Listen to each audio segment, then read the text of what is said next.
funny things that you think's funny aren't funny. Give me cocks all the time. I want cocks all over me. The Alan Cox Show kicks ass, man. Welcome. Show me what you got. You're not going to see a lot of cocks on TV. Alan Cox from the Alan Cox Show. I don't know what it's about you, but I can't even stand your voice. I think you're the biggest asshole alive. It's gonna be a great show. Let's kick it. I'll say kick it, and you'll just kick it with a tasty groove, okay? 1, 2, 3, kick it. Kick it. Come on. God damn it. Could you one time kick it? What the? Alan Cox. Here we go. He'll ad-lib. He'll be fine. It's the Alan Cox Show on 100.7 WMMS.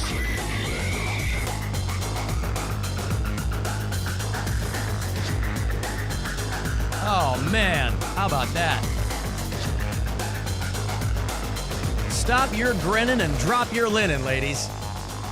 Or whatever they say. It's one of those things they say in boot camp, right? And welcome. Good afternoon.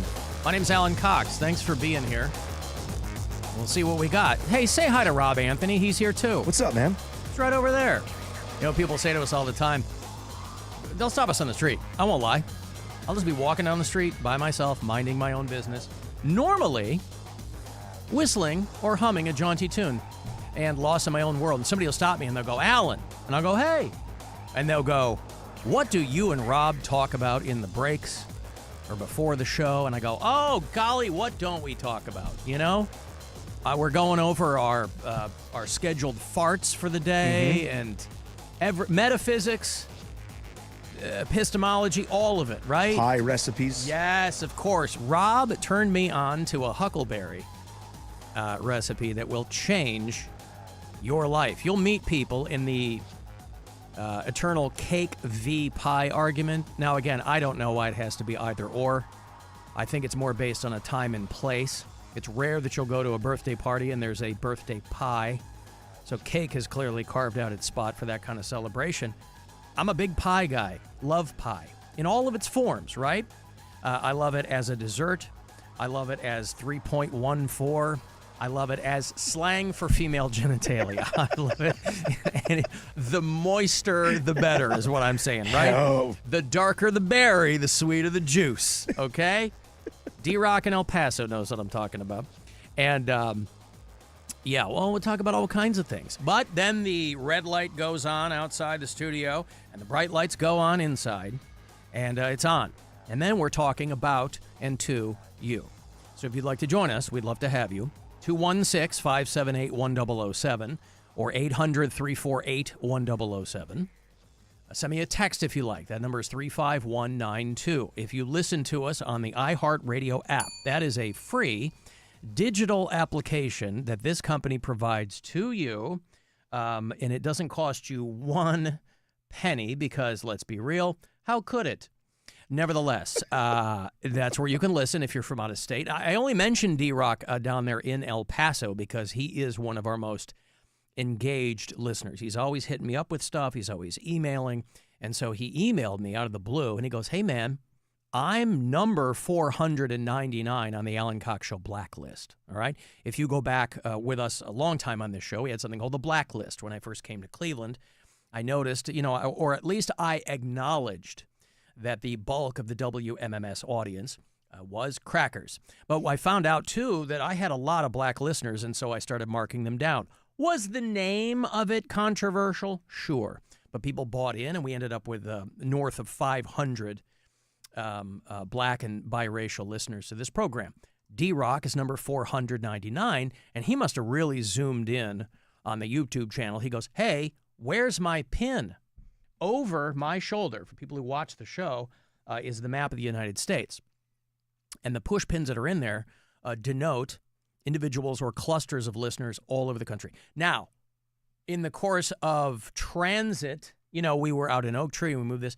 Along the way, a couple of pins probably fell out. I haven't committed them all to visual memory, but it turns out, yes, D-Rock's pin fell out, Rob. Oh, my. He's right here on the tip of West Texas in El Paso, right? You're right on the New Mexico border. Where's my push pin, he said, and I go, holy crap. And so I fixed it. So his push pin is in there now, and, I'm going to be in Texas next week. I'm not going to be in El Paso, But I want to make sure that people are represented, especially somebody who is so proudly on the blacklist. I would like a little bit of a retraction on something you said a moment ago. You said over 500 black and biracial people. You forgot to mention one white co-host who was also added to the blacklist. But who added you? Numerous times. It was like 4 or 5 people. Is that what it was? Said I belonged, yes. Yeah, well, they said you belonged, but obviously the only person who adds people correct. to it is me. That's also, okay, but that's people, fair. You're but right. also people have asked me, hey, what number is Rob? And I've been like, you know, I don't have a good, I don't have an answer for that. But Rob's not officially on there, but I take your point. I mean, I'd have to break it out. You know, the actual hard copy is in my basement. They're giant poster boards on which we wrote the... Yo, what's up? It's your boy. Put him on the blacklist. So I don't know what number you would be. You would probably be... Somewhere in the 5s, yeah? Yeah, somewhere in the 5s. That's right. And by the way, I really can't take ownership of it. It does belong to the members of the blacklist. So I guess if they were like, hey, Rob should be on there. Now, this is based solely on the timbre of your voice, correct? I don't know. People who listen, I think that's what it was because... Well, I was rapping that one day, too, and that kind of didn't hurt. No, that doesn't hurt, boy. That'll get you invited to the cookout. Dr. Ryan Berglund, who joined us not long ago, there are a number of... He's got great pipes, too. There's no more insecure spot for your boy AC than on a day when it's me, Dr. Ryan Berglund, and the Clit Rattler. Because I'm over here going, yeah, so anyway, you know, listen, I don't have a face or voice for radio, but here we are 30 years hence. And a lot of people thought that Dr. Berglund was black. They were surprised to see that he was white. I guess based, whatever was in his voice for some of our black listeners, they thought for sure they were going to look in and see Dr. Berglund was black. Of course, he's not. But a number of people on the blacklist have said Rob should be on there. And so I guess I leave that up to them. Well, you know what? It's like the Emmys or the Oscars. It's just an honor to be nominated, Alan. Even if I don't officially make it, it is an honor to be nominated. Yeah. Yeah, it is nice in any of its forms. But again, when I first came to Cleveland, I wanted very much to have everyone in this audience represented as best as... We also have a Latino list. I mean, I think we've gotten up to 12 on that. But again, it's incumbent on those people to hit me up, right? I'm not going out there canvassing. Alan, is David Lee Roth a fan of pie? Yes, I am! Yeah, he likes peach, from what I've heard. He is... Dave, we only have blackberries. Okay. Uh-huh. Do you like... I'm pretty good at recreating those, by the way. If this thing ever doesn't come up for me, I'll just have Rob do it. Yeah, point at you. Yes, I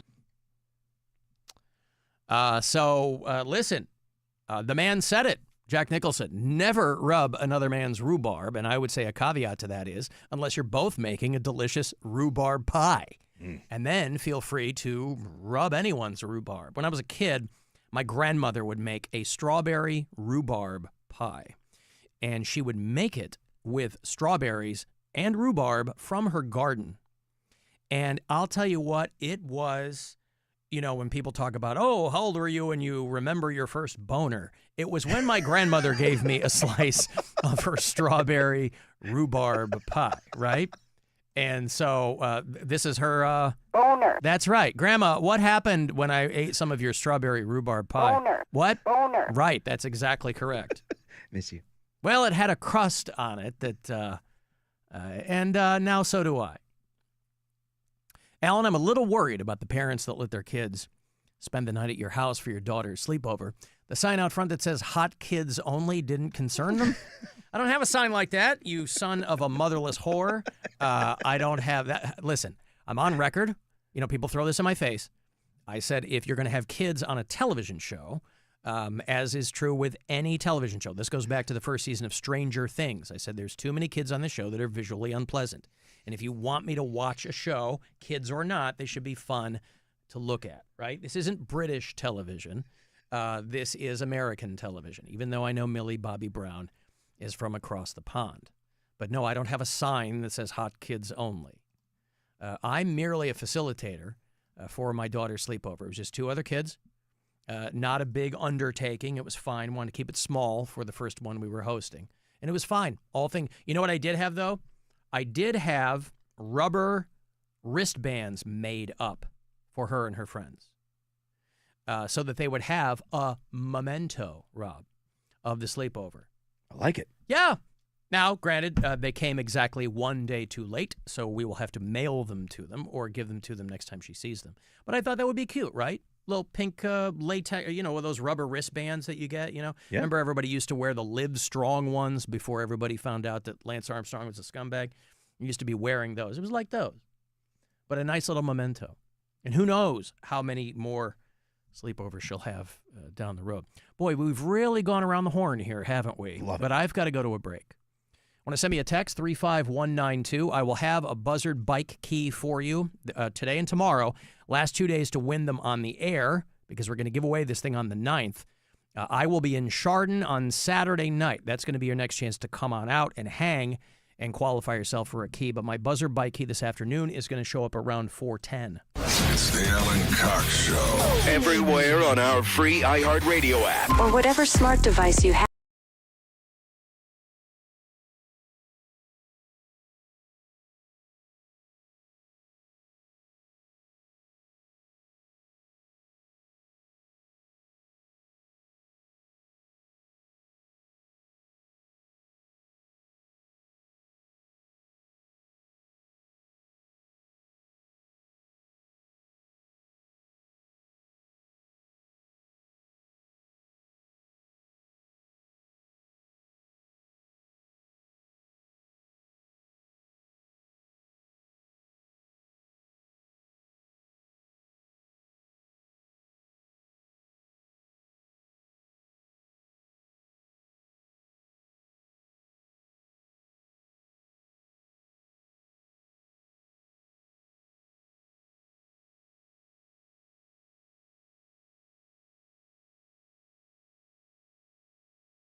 have two must-hear interviews. First, Aaliyah Kateb. She joins Tama Daddario, and she talks about her Love Island journey, from her situationship, the producer drama, and life after the villa. Then, on Drama Queens, Stephen Colletti, remember him? Stops by to spill all the One Tree Hill secrets, from the steamy scenes and the off-screen romances. It's all happening. You don't want to miss this. Explore the latest. Open the free iHeartRadio app and see what's trending now. We now return to something barely worth your time. Already in progress. The whole thing is f***ing pointless. The Alan Cox Show. On 100.7 WMMS.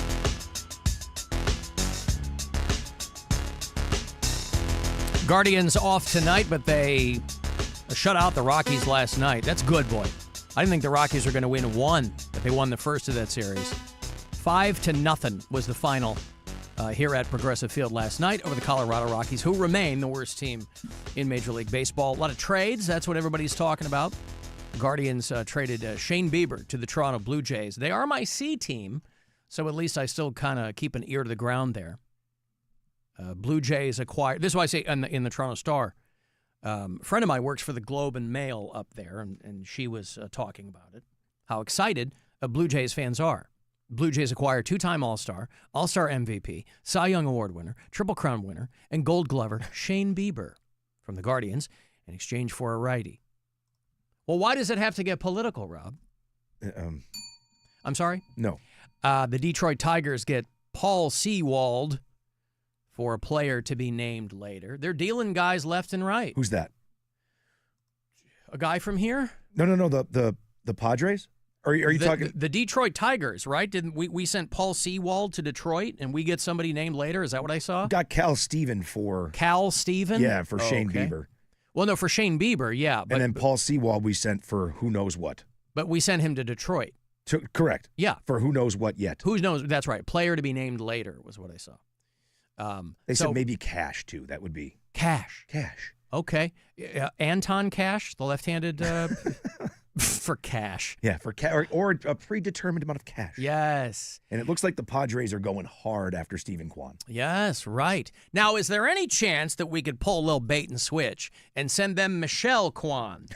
Do you think that they would notice? I mean. Just says Kwan. She's quite diminutive, and she's no spring chicken. You know, she's been retired for a while. She was, people might remember Michelle Kwan, was a two-time Olympic medalist figure skater. I think they might notice. Okay, you think so? I do. You know that she was also the ambassador to Belize for 3 years? No. Under Joe Biden.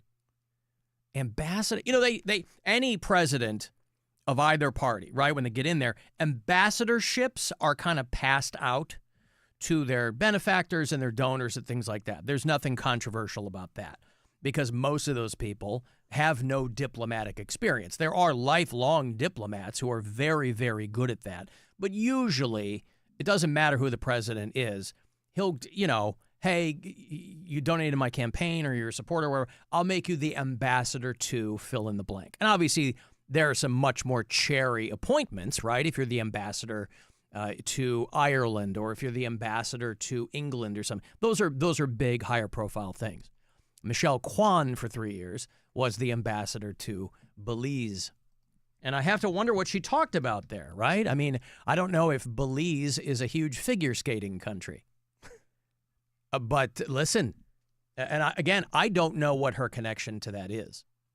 You know, usually it's not just that, you know, for a while, Rahm Emanuel, who back in the day was the mayor of Chicago, but he was a big player in the Obama administration, big player. He was the ambassador to Japan for a while, I think when Shinzo Abe was still alive and president.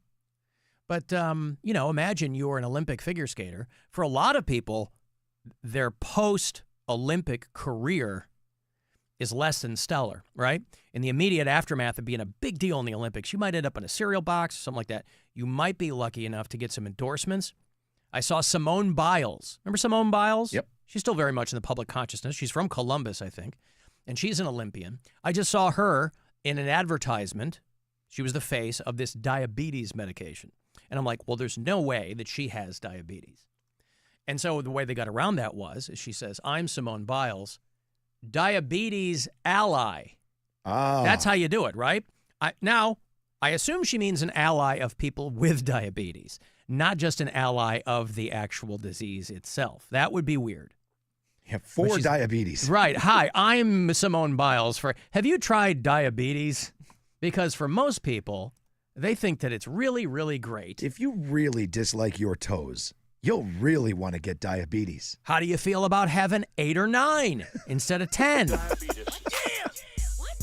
What you got? Diabetes. Yeah. Diabetes. What you got? If you have diabetes and you're on See, they should Medicare, replace Wilford Brimley supplies may be with covered. Simone Biles. Here's how it works. What you got? Diabetes. What you got? Diabetes. What you got? Diabetes. Type 3 diabetes. What you got? Diabetes. What you got? Diabetes. What you got? Diabetes. Type 3 diabetes. I'm getting low, not on the flow. I mean my sugar, man. I make dessert with Splenda and fresh big boogers, man. Might have to take some insulin. Alan, what country would you want to be the ambassador for? I said Ireland off the jump, right? That's the country of my ancestors. I love Ireland. I would love to be the ambassador to Ireland. And best believe I would put the ass in ambassador, both literally and figuratively. Your boy got some cakes, is what I'm saying. I've been doing my squats, right? I've been doing my Bulgarian split squats, Rob. Those are not for the faint of heart or the faint of ass. Alan, one of Simone Biles' grandparents has diabetes. Oh, I'm sure there's a connection. Listen, one of everyone's grandparents has diabetes, right?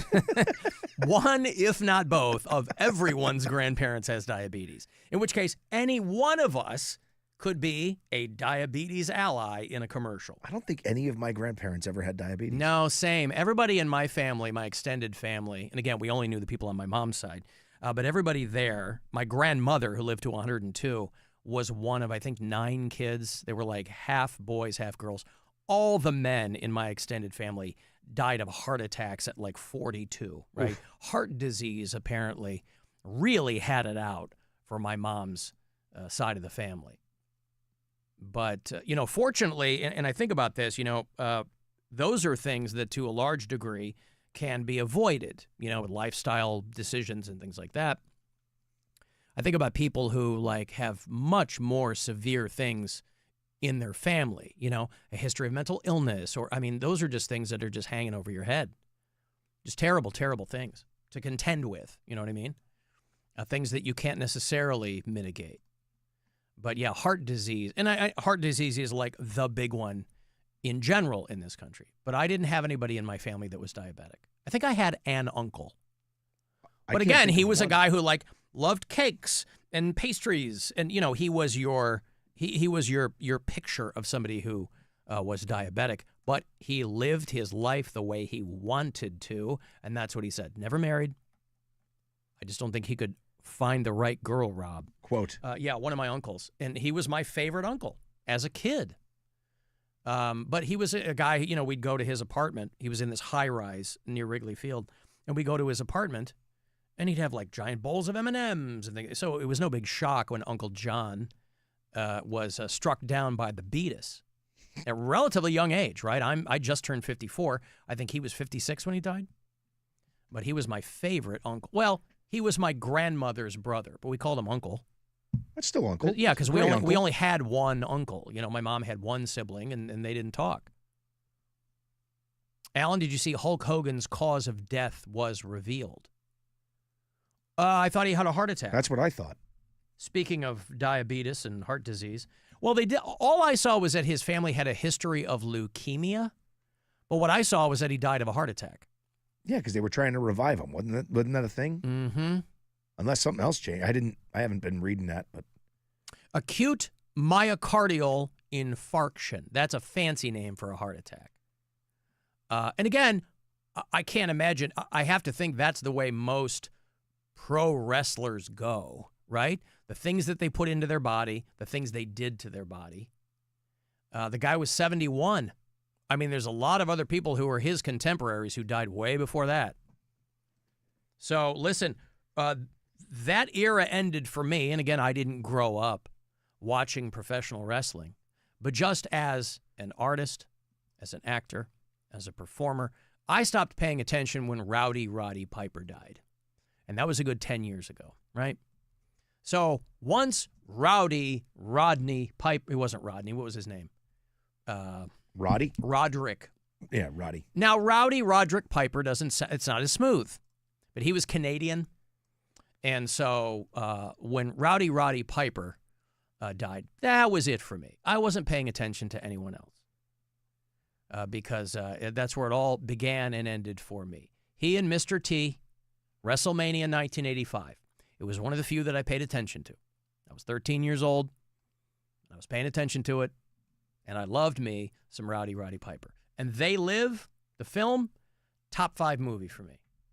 So when he was gone, I go, well, and he had really fallen on hard times in his final years, too. He was living in his car, that kind of stuff. So not exactly living the dream. I was always a Macho Man guy. I just loved the promos, and now I know that he was just coked out of his mind for all of it. And it's funny as hell to rewatch. But that's what I mean. I think a lot of those guys, like Hulk Hogan died at 71, to have a heart attack at 71, that's like a normal thing for anybody who's not a pro wrestler. Right. Have a heart attack at 71. Well, yeah, if you look at any of those clips from those guys back in the day, man, Macho Man was out of his mind. Every single one of them. Was he the one that was with Elizabeth? Was that, yeah. But didn't she die of suicide or something? Or she had a heart attack too, right? I don't remember what happened. I thought she died years ago. She did. She died way before him. The lovely Elizabeth. Dig it. Yeah, I didn't really pay attention to that too much. I paid attention to WrestleMania with Rowdy Roddy Piper and Mr. T, because obviously Mr. T was a pop cultural icon at the time, right? He was part of the A-Team. And without him, that show would have been called the A-Eam. And then, of course, he was in Rocky III. He was Clubber Lang. And without him, he would have been named Clubber Lang. But that's why I paid attention to those things. But was he the step into a Slim Jim guy? He sure was. Okay. She died in 2003, Elizabeth, and he died in 2011. Wow. Yeah. I didn't think it was that long ago. Long time.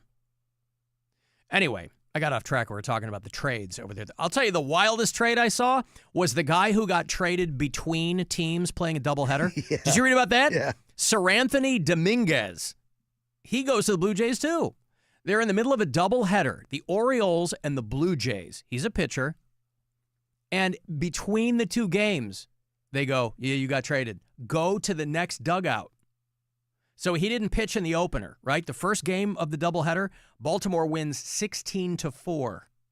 And then they trade him to Toronto for like a minor league right-hander an hour before the first pitch of the second game. Now, I don't know if that's unprecedented. That probably has happened before. I've never heard of it before. Not many times. Imagine that. You don't even have to get on a plane and fly to San Diego or whatever, right? You just go, I have to go change my uniform and go over to the other dugout. Yeah, there was video of them walking him from one locker room to the other. Yeah. He threw a scoreless seventh inning for Toronto, but Baltimore ultimately won the second game as well. 3-2 was the final there. And so, again, he's not a superstar, but that would be wild. Hey, go to the other team. Oh, okay. Which other team? The team we're playing right now. The one we're playing, yeah. Well, why? You know how right now you're on this part of the ballpark? Okay, the second game you're going to be on that part of the ballpark, right? Wearing this shirt. Yeah. And, I mean, he only got to Baltimore last year. He had been with the Phillies for quite a while. And so they ship him to Baltimore, spends one season with them, then they go, hey, you're going to go. Now, all things being equal, and not everybody lives in the city for whom they play. But if you go, would you like to live in Baltimore or Toronto? I go, yeah, with respect, at peace and love to Cleveland, Ohio. I've made it my home for 15 years. But if I'm Shane Bieber, I'm like, oh, I'm going to live in Toronto? Okay. Maybe he likes really good Filipino food. Well, you're in luck. I mean, he hasn't pitched in the majors in a while, so we'll see. Yeah. See how he does. See how he does. He's had a couple rehab starts here and there. Shack up in that little Portugal neighborhood. You're going to have a real nice life. Let's see how he does. Yeah. Could have been a good move by the Guardians. We'll see. Elizabeth died in 2003 from an accidental OD while she was dating Lex Luger. Luther. I have to think that's not his real name. She was dating Superman's nemesis. Well, that'll do it. That'll do it. Right. So OD was not overdose. It was old D. Hey-oh. Hi-oh. Good night, everybody. Lex Luthor. Oh, it's so good. Yeah. So that whole thing. Hey, if you do listen to us on the iHeartRadio app, there's a little red talkback button there. You can drop us quick messages. Hey, guys, just a quick thought on the whole Mount Rushmore of rock. Can't believe both of you brilliant son of a bitches didn't come up with Mount Rockmore. Simple, fellas. Come on. Hate the show. Mount Rockmore? We're not trying to change the name. Yeah, of course it's right there. If you were going to build a separate thing and call it Mount Rockmore, I'm talking about shaving off the president's faces and turning it into the Four Horsemen of rock and roll. And again, I stand by my idea, and more people than I would have ever imagined loved it. Jimi Hendrix, and then the other three guys are Emerson, Lake, and Palmer. All right? That's a quick fix. That way you don't have to have these interminable arguments about Eddie Van Halen and Chris Cornell. People were mad at me because I didn't mention Chris Cornell. I'm like, listen, I love Chris Cornell, all right? I was gutted when that guy died. Is he going to be on Mount Rushmore of rock and roll? No. I don't think so. No. I'm sure there are people, because people have an emotional attachment to it. I'm talking about stepping back, being as objective as you can be. You ain't going to put Chester Bennington on Mount Rushmore of rock and roll, okay? Love the guy, too. It ain't going to happen. Eddie Van Halen, Jimi Hendrix, Mick Jagger, Lennon and McCartney. Those are the people you're going to put up there. You need 10. But we ain't changing the name. Of course, Mount Rockmore is right there, but that's a little on the nose. And I'm talking about shaving off the president's faces. And then make the 10 smaller. So that way we can have 10 on there. Doesn't need to be just 4. Yeah. You want to up it. Yeah. I see. I mean, because it's impossible. I see. Like the people who want to, expand the Supreme Court. Oh, yeah. You're like, hey, let's take Mount Rushmore. Where is Mount Rushmore? Is it North Dakota? I think so. Okay, I've never been. No, I haven't either. Mount Rushmore is in South Dakota. South Dakota. Well, I was close. It was carved in 1941 under the direction of Gutzon Borglum. I think that's one of the Swedish black metal bands I played on 2 Hours to Midnight a couple of weeks ago. Hey, brand new metal from Gutzon Borglum tonight. Now, do you know, I want you to think about it, do you know the faces on Mount Rushmore? You've never been. It sounds like a stupid question, but it's one of those things where you don't really think about it until you think about it. I think I do. Yeah, I think you know the 4 faces on Mountain Rushmore. I know Washington is on it. I know Abe Lincoln is on it. How many are there? 4? There are 4. Is it? You said George Washington and Yep. Abraham Lincoln. Yep. So far, you are correct. And I'm happy to tell you how correct you are. It's damn it. You got Jackson. Jefferson's on it. The Jackson 5. Is that what you said? Yeah, Michael Jackson is not on Mount Rushmore. These are just presidents. No, Thomas Jefferson. Thomas Jefferson is correct. So, and the 4th you're is 3 for 4. You got Jorge Washington. You got Thomas Jefferson. What year was it built? You got Abraham Lincoln, 1941. So that's a little bit of a hint. Is it People Teddy who Roosevelt? had been presidents. Theodore Roosevelt is correct. Rob Anthony, wow, fantastic. Yeah. For all of us here at Who the Hell is on Mountain Rushmore, thank you for playing. Until next time, goodbye. That's how you can tell it was made a long time ago, right? Like, no one of the modern eras even thought of. I think that they should do, and this is why all these dummies that want to put Trump on Mount Rushmore or whatever swing and a miss, just in general, obviously. But they should do a post-1941 Mount Rushmore somewhere. Or, what, you don't think that there have been prominent sculptors since Gutzon Borglum? shave these guys down, right? You got a huge contingent of people in this country who want to retcon history anyway. Shave these guys down and put some new people up there. Who would go up? Post-1941 Mount Rushmore. Who would go up? Well, here's what I think. And I'm going to go super meta here. But I think what you do is, since it's four faces, there were three guys in the band, the Presidents of the United States of America. So you put those three guys up there, right? Yeah. And then Jimi Hendrix, okay? So pull out Emerson, Lake, and Palmer. I mean, these are the presidents, and Jimi Hendrix wasn't a president. I think your post-1941 Mount Rushmore. Yeah. You'd have Obama for show. You'd have Obama. You'd probably have Reagan. Truman, yes. You'd have he's just post-1941. Roosevelt. I mean, the Kennedy. I don't know if Kennedy was president for like 6 months. But the pickings are pretty slim. He was president for a couple of years. Roosevelt. That's not post. Oh, I'm sorry. You mean FDR? Yeah. Well, he ended post-1945 or post-1941.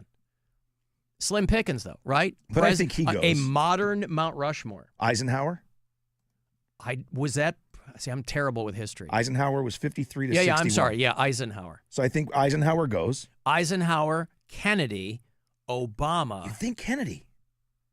Well, JFK, I mean, people love when somebody dies early. Like that lionizes them. But such a short run. Well, I get it. I mean, like if you did, Eisenhower had 8 years. They were insane 8 years. Like as much as people are going to hate what I'm about to say, I think you would put someone like Bill Clinton up before you. And again, I'm not talking about anything that we know right now. Right. I'm talking of their presidencies. You mean because it's Stone and he was always hard? Hey-oh. No, I mean, just like you're talking about a balanced budget, right? You're talking about a lot of things that happened good, and there was bad as well. I'm not going to say there wasn't. But and history will say that he had a great presidency. It was 8 years long. Country was in good shape. I agree with you. Reagan probably makes it up as well. Yeah. I don't think we'll see Richard Nixon.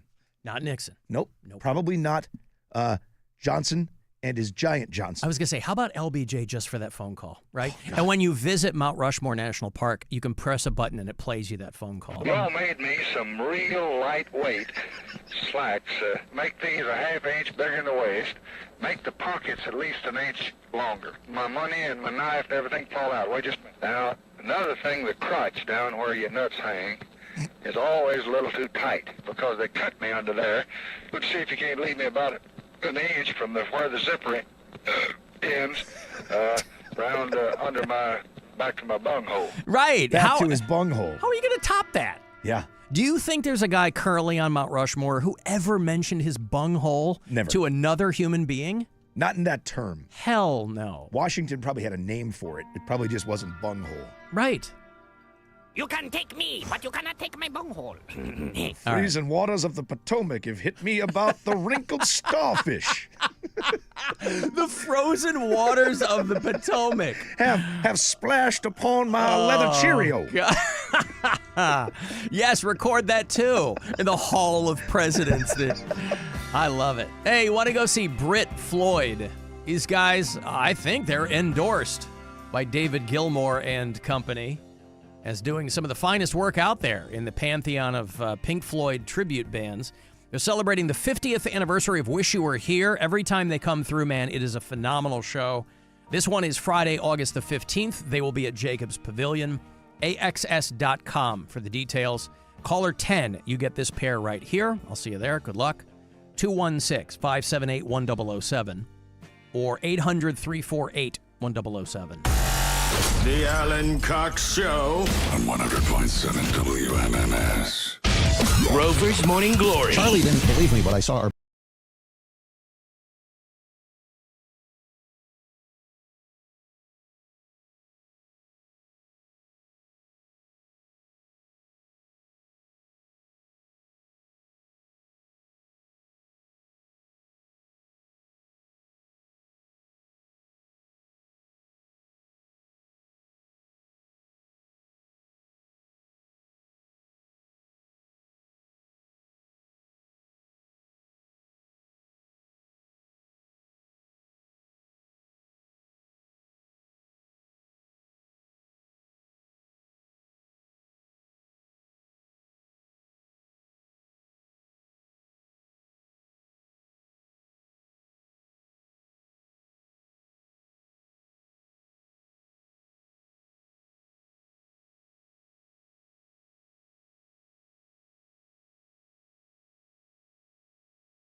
578-1007 or 1-800-348-1007.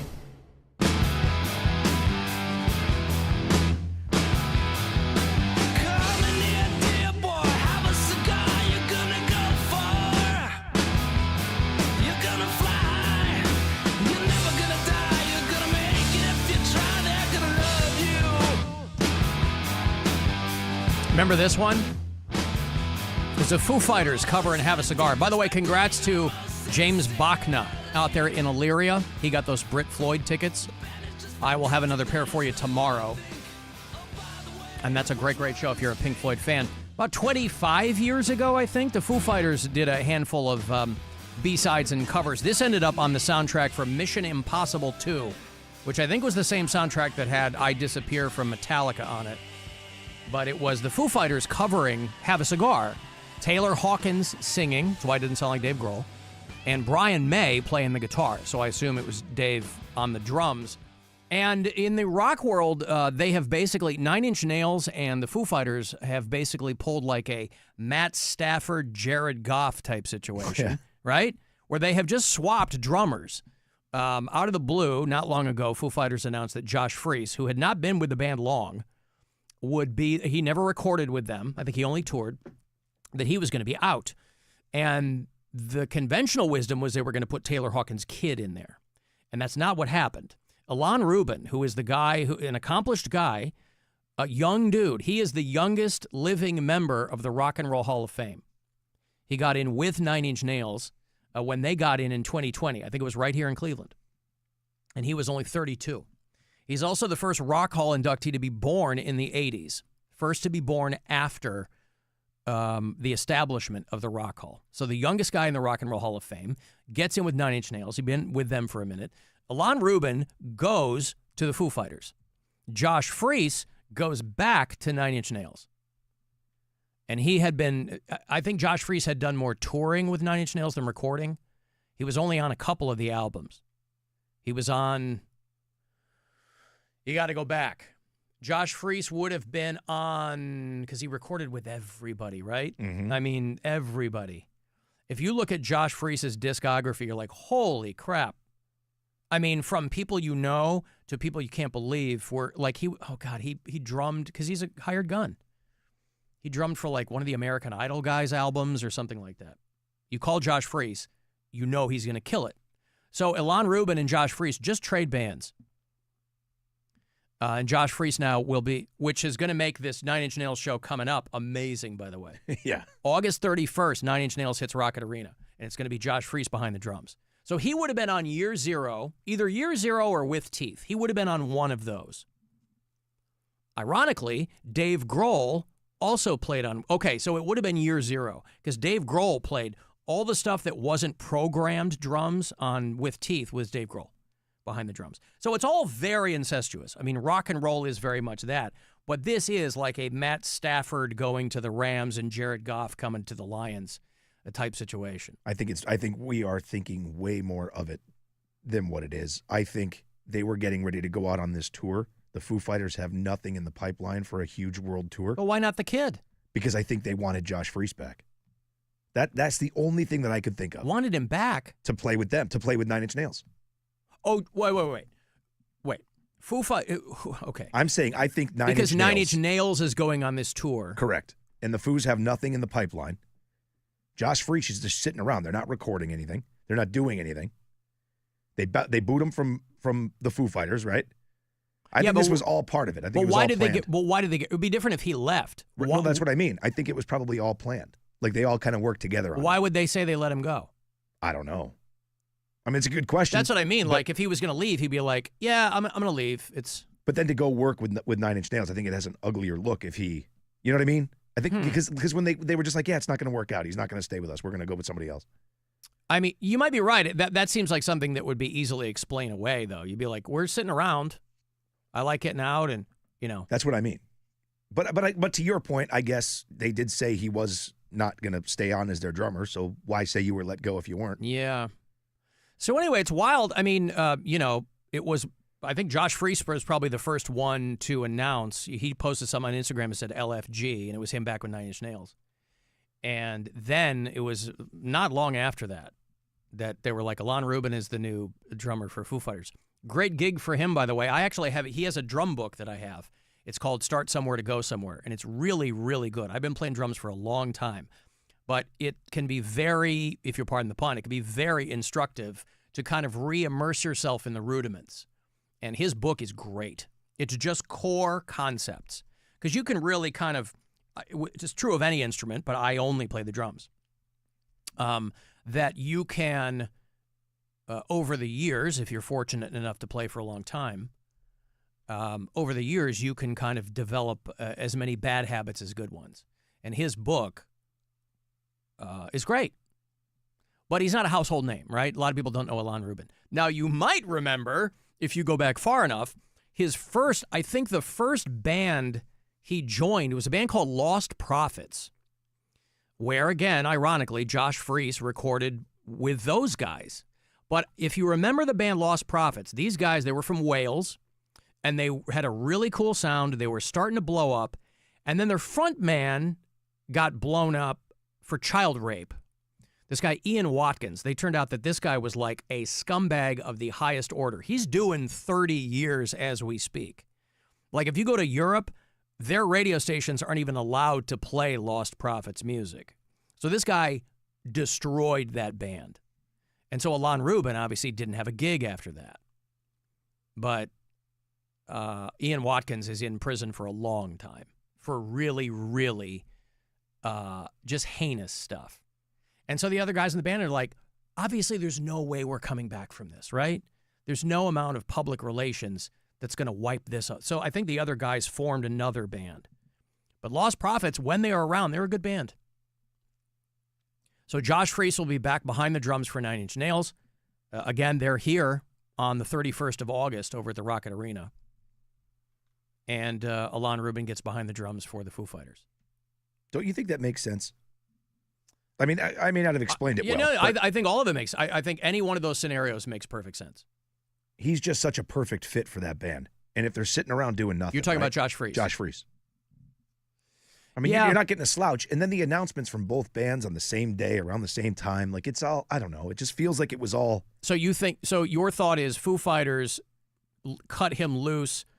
So he could go play with Nine Inch Nails. So that he wouldn't have to say, I'm leaving? And then because they wanted to make a change, he wanted to make a change. Yeah. I think, and again, you're talking about guys like Dave Grohl and Trent Reznor, who. Because I wonder why they wouldn't say, we've mutually decided to part ways. That is the question, right? Yeah. So I do agree with you on that. But it does make sense that, I mean, listen, even if the Foo Fighters made the move first, Nine Inch Nails, you don't think sees that and goes, oh, we can get Josh Freese back? Of course. You know what I mean? So I think that's why it feels like it's all worked together. Maybe not. I'm a conspiracy guy when it comes to music. Yeah. Speaking of conspiracy, Alan Rubin also played the drums for Angels and Airwaves, which was Tom DeLonge from Blink-182's terrible side project. Oh, yeah, that was, well, the whole time he was out of Blink, right? Yeah. Well, they had Boxcar Racer and stuff like that, but Angels and Airwaves he was a budding ufologist. And, so Alan Rubin's a really accomplished dude, too, young guy. He's 37 now, got into the rock hall when he's 32.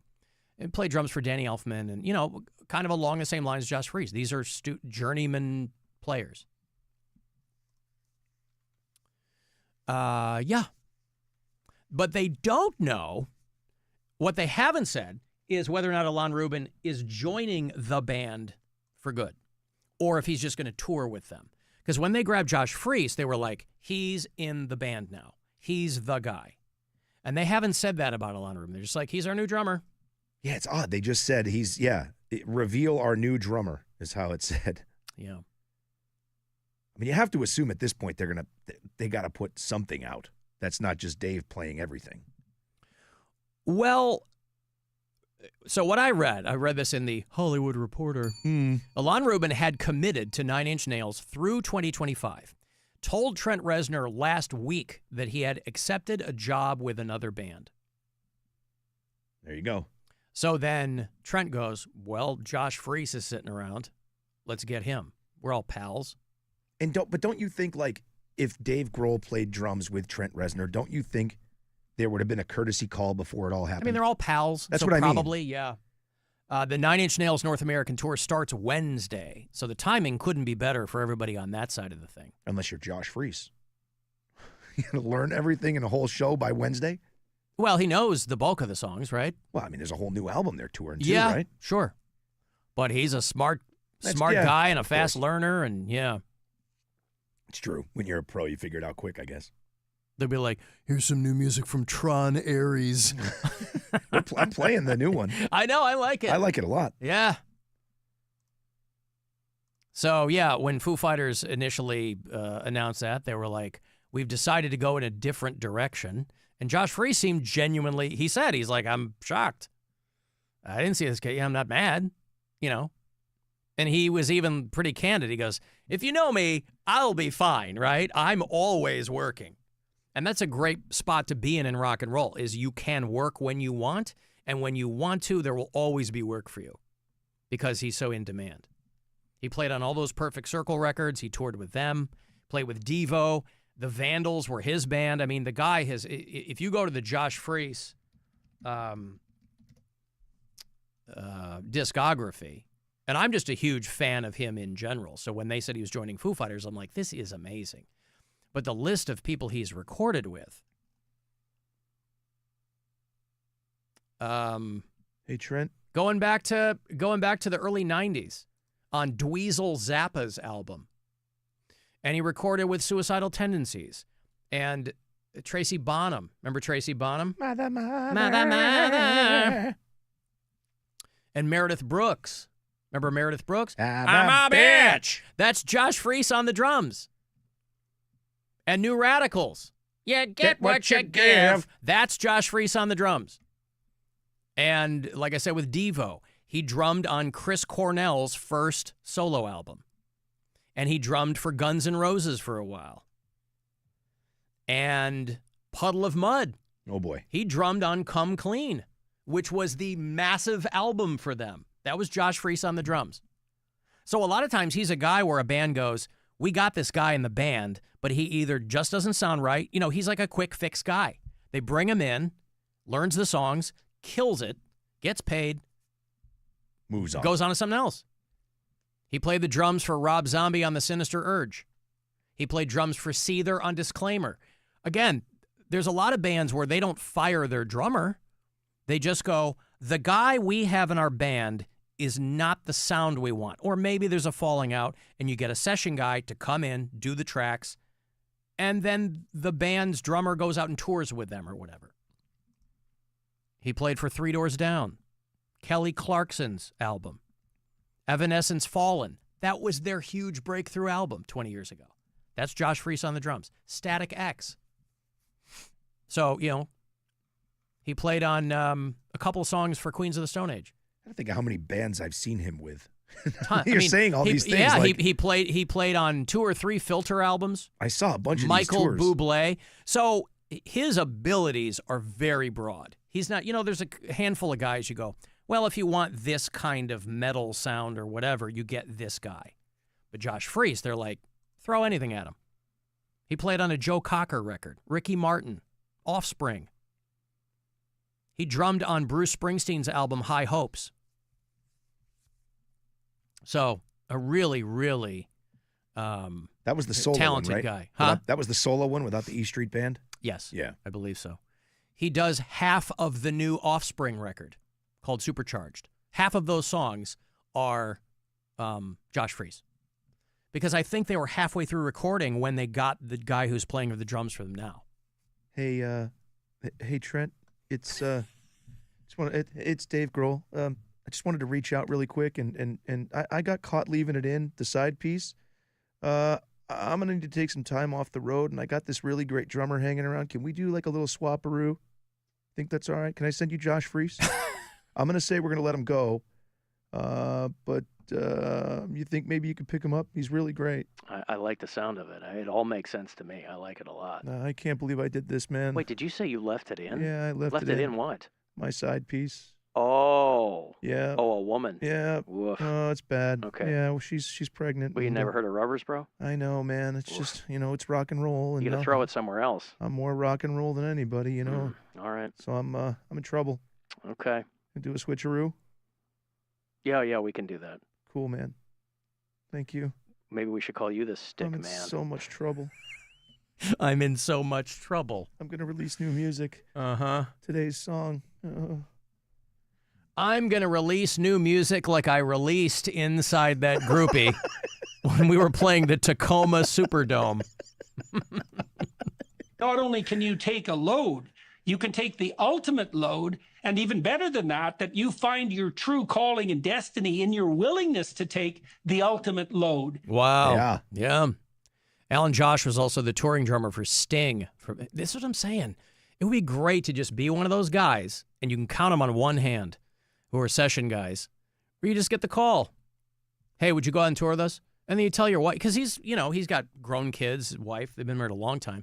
You just go, honey, I'm going on the road. You guys can come out with me if you want. Otherwise, I'll be back in a month, Who are you going out with? I don't know. Sting's calling, Springsteen's calling. I don't know. Michael Bublé. I don't know. I don't want to do that again. That was kind of boring. I don't know. 9 Inch Nails. What do you think of Al Coach 9 Inch Nails? Be kind of fun. Mm-hmm. What a cool gig. Well, little known fact, and somebody pointed this out to me, and I hope I'm not telling tales out of school. The only reason that Lon Rubin is going to Foo Fighters is because he had been poached by the Kettering Banjo Society, and then they broke up. But this guy's luck is just going 8 ways to Sunday, boy. Yeah, I'll take that drumming gig with you in the Foos, Dave. Mm-hmm. My banjo project fell apart, man. Yep. The Kettering Banjo Society is no more. It's a real bummer. I got to take a break. If you want to send me a text, you can, 35192. You can listen on the iHeartRadio app. If you want to watch the show, find the Alan Cox Show YouTube channel, and we'll be back. The Alan Cox Show. On our free iHeartRadio app and your favorite smart device. Just tell it to play the Alan Cox Show on iHeartRadio. Our iHeartRadio Music Festival, presented by Capital One, is coming back to Las Vegas. T-Mobile Arena, September 19th and 20th. Streaming live only on Hulu. And you could win your way to be there with a weekend full of superstar performances. Playing live. The Offspring. You gotta keep them separated. Jelly Roll. Sammy Hagar. Justice. John Fogerty, Diplo, and more. 16 artists, 2 nights, 1 stage. Tickets are on sale now at AXS.com. And listen starting Monday to win your way there. Woo! Let me hear you, Las Vegas. The iHeartRadio Music Festival. This iHeart Energy. The 2025 iHeartRadio Music Festival is brought to you by Metro. With their new lower prices, the celebration starts way before the festival. Big savings so you can focus on your favorite artist, not your phone bill. Only at Metro by T-Mobile. From the Universal Windows Direct Weather Center, WMMS Weather. Gradual clearing overnight, low 59. Mostly sunny tomorrow with a high of 77. Then on Saturday, sunny with a high of 79. This report is sponsored by Batteries Plus. Power out or supplies running low? Batteries Plus is here to help with batteries, flashlights, and backup power you can count on. Stop by today and let their friendly experts help you find exactly what you need. Batteries Plus, the experts in charge. Thinking about buying your first home? Now, with Third Federal, you can buy your first home and pay no PMI.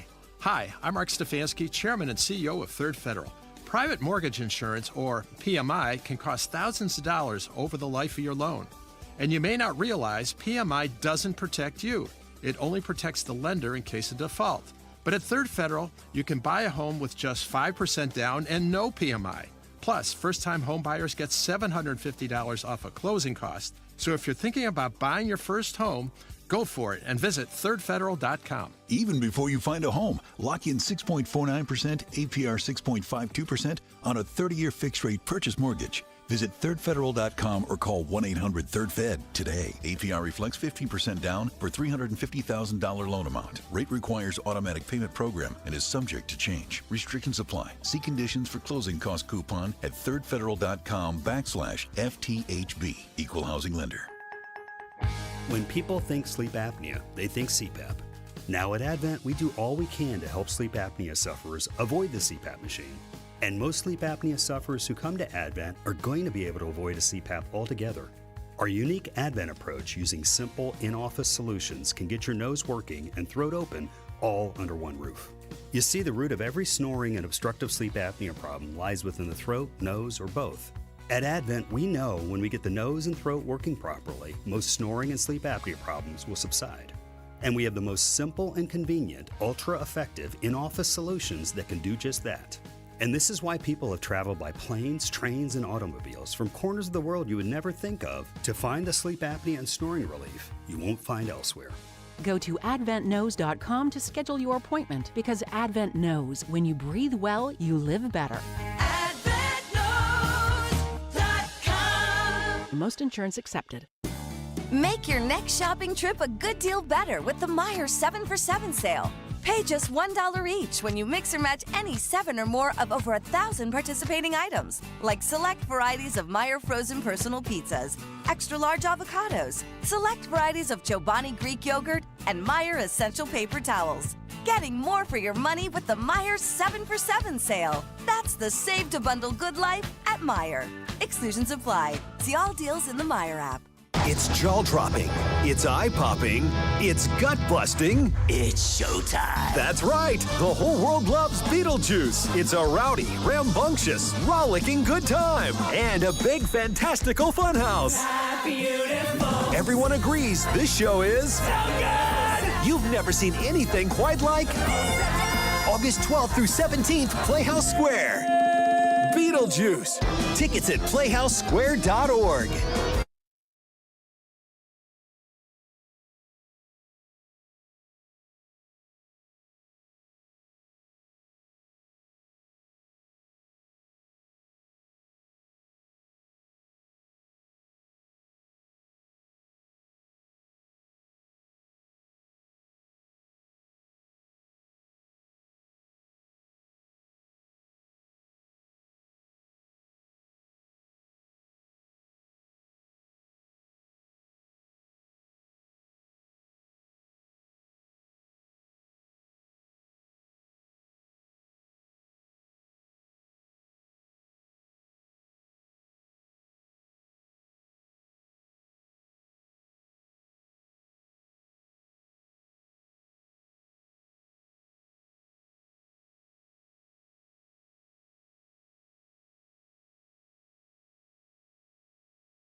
for the opposite effect, just stay tuned. The Alan Cox Show. On 100.7 WMMS.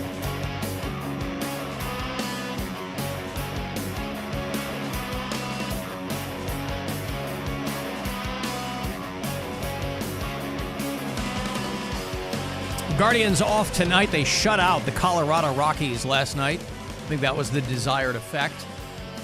5-0 was the final. Off tonight, and then they will stay here at home and host the Minnesota Twins.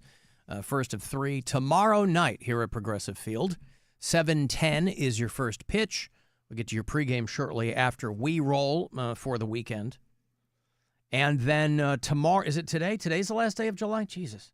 Yeah, man. Today, the last day to use the promo code HOTDOG for 20% off at cleclothingco.com. Find yourself in one of their stores, you can use it.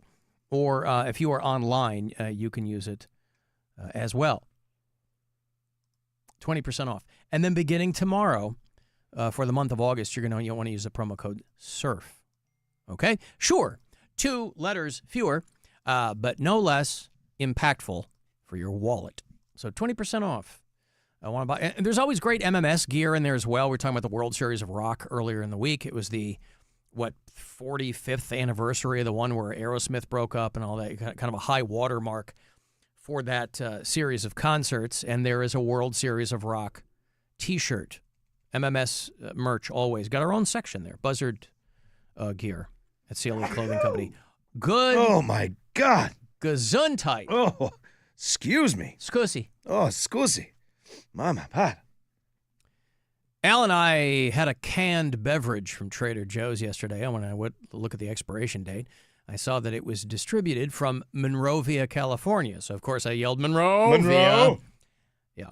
Still haven't cracked my full series DVDs for Too Close for Comfort. Hey, speaking of canned beverages, listen. I like Celsius, right? A lot of people do. It seems like I might like it more. Yeah. If things go the way it looks like they're going. We've talked here before about Celsius is one of the items that I had in our communal fridge here at iHeart Cleveland that was purloined from me, stolen outright. However, I know who took my Celsius. The mystery of the Uncrustables remains unsolved. Oh, just one more thing. There was a peanut butter and grape in there. Columbo. Yeah, but the same company that owns Celsius, I think it's Pepsi, owns High Noon. And they have put the word out that they have mistakenly filled Celsius energy drink cans with High Noon vodka seltzers. What did you say? I liked your line. Defense attorneys. You can get boners across the country. Every DUI defense lawyer in America is like, rubbing their hands together. Oh, yeah. Like Mr. Burns. Your Honor, my client is not an alcoholic. Excellent. He drinks Celsius. He just happened to have 12 of them that day. Yeah, I like Celsius. I'm not a big High Noon guy, but now they have High Noon tequila, right? Yeah. Those are good. Yeah, the High Noon vodka, I've had them, but they weren't like a go-to. High Noon is voluntarily recalling select packs of their vodka seltzer because they're in Celsius cans. Obviously, this will result in, quote, unintentional alcohol ingestion. But there's got to be, you ever have that, it's an old Carlin bit, but it's funny because we all identify with it. That half a second where you pick up an empty suitcase and you don't know it's empty and you feel really strong for half a second. That's what this is going to be. You're going to pop open a Celsius. You're going to take a big old swig, right? I drink the raspberry peach. That's the main one that I drink. But I will drink other ones, too. I'll drink the kiwi guava.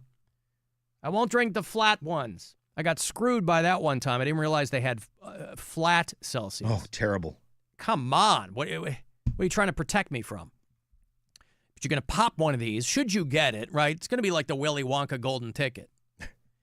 And you're going to take a big old swig, and your brain is going to expect Celsius flavor, but then your mouth is going to get that vodka seltzer, and there's going to be a disconnect there for a half a second. So it looks like it was just one particular kind, right? I don't know. It says the Celsius Astro Vibe Energy Drink. Oh, yeah. Is that like Astro Glide? No, they dropped those a while ago. Once Celsius really started to take off, they really started to feel themselves, and so they're kind of all over the place now, right? So the Astro Vibe is like when they're like, this is blue lemonade or whatever. Oh, okay. So you can go for the straight flavors. You can go for the watermelon. There's a watermelon lemonade. You can go for the orange. You can go for the kiwi guava. There's a couple that miss the mark. They have a cherry cola one, which is not good.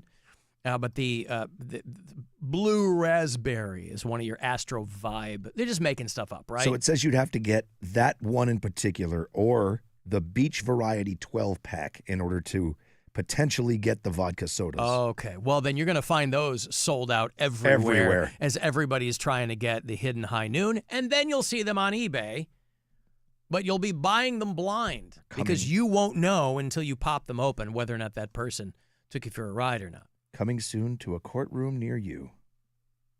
Your Honor, I did not drink a high noon.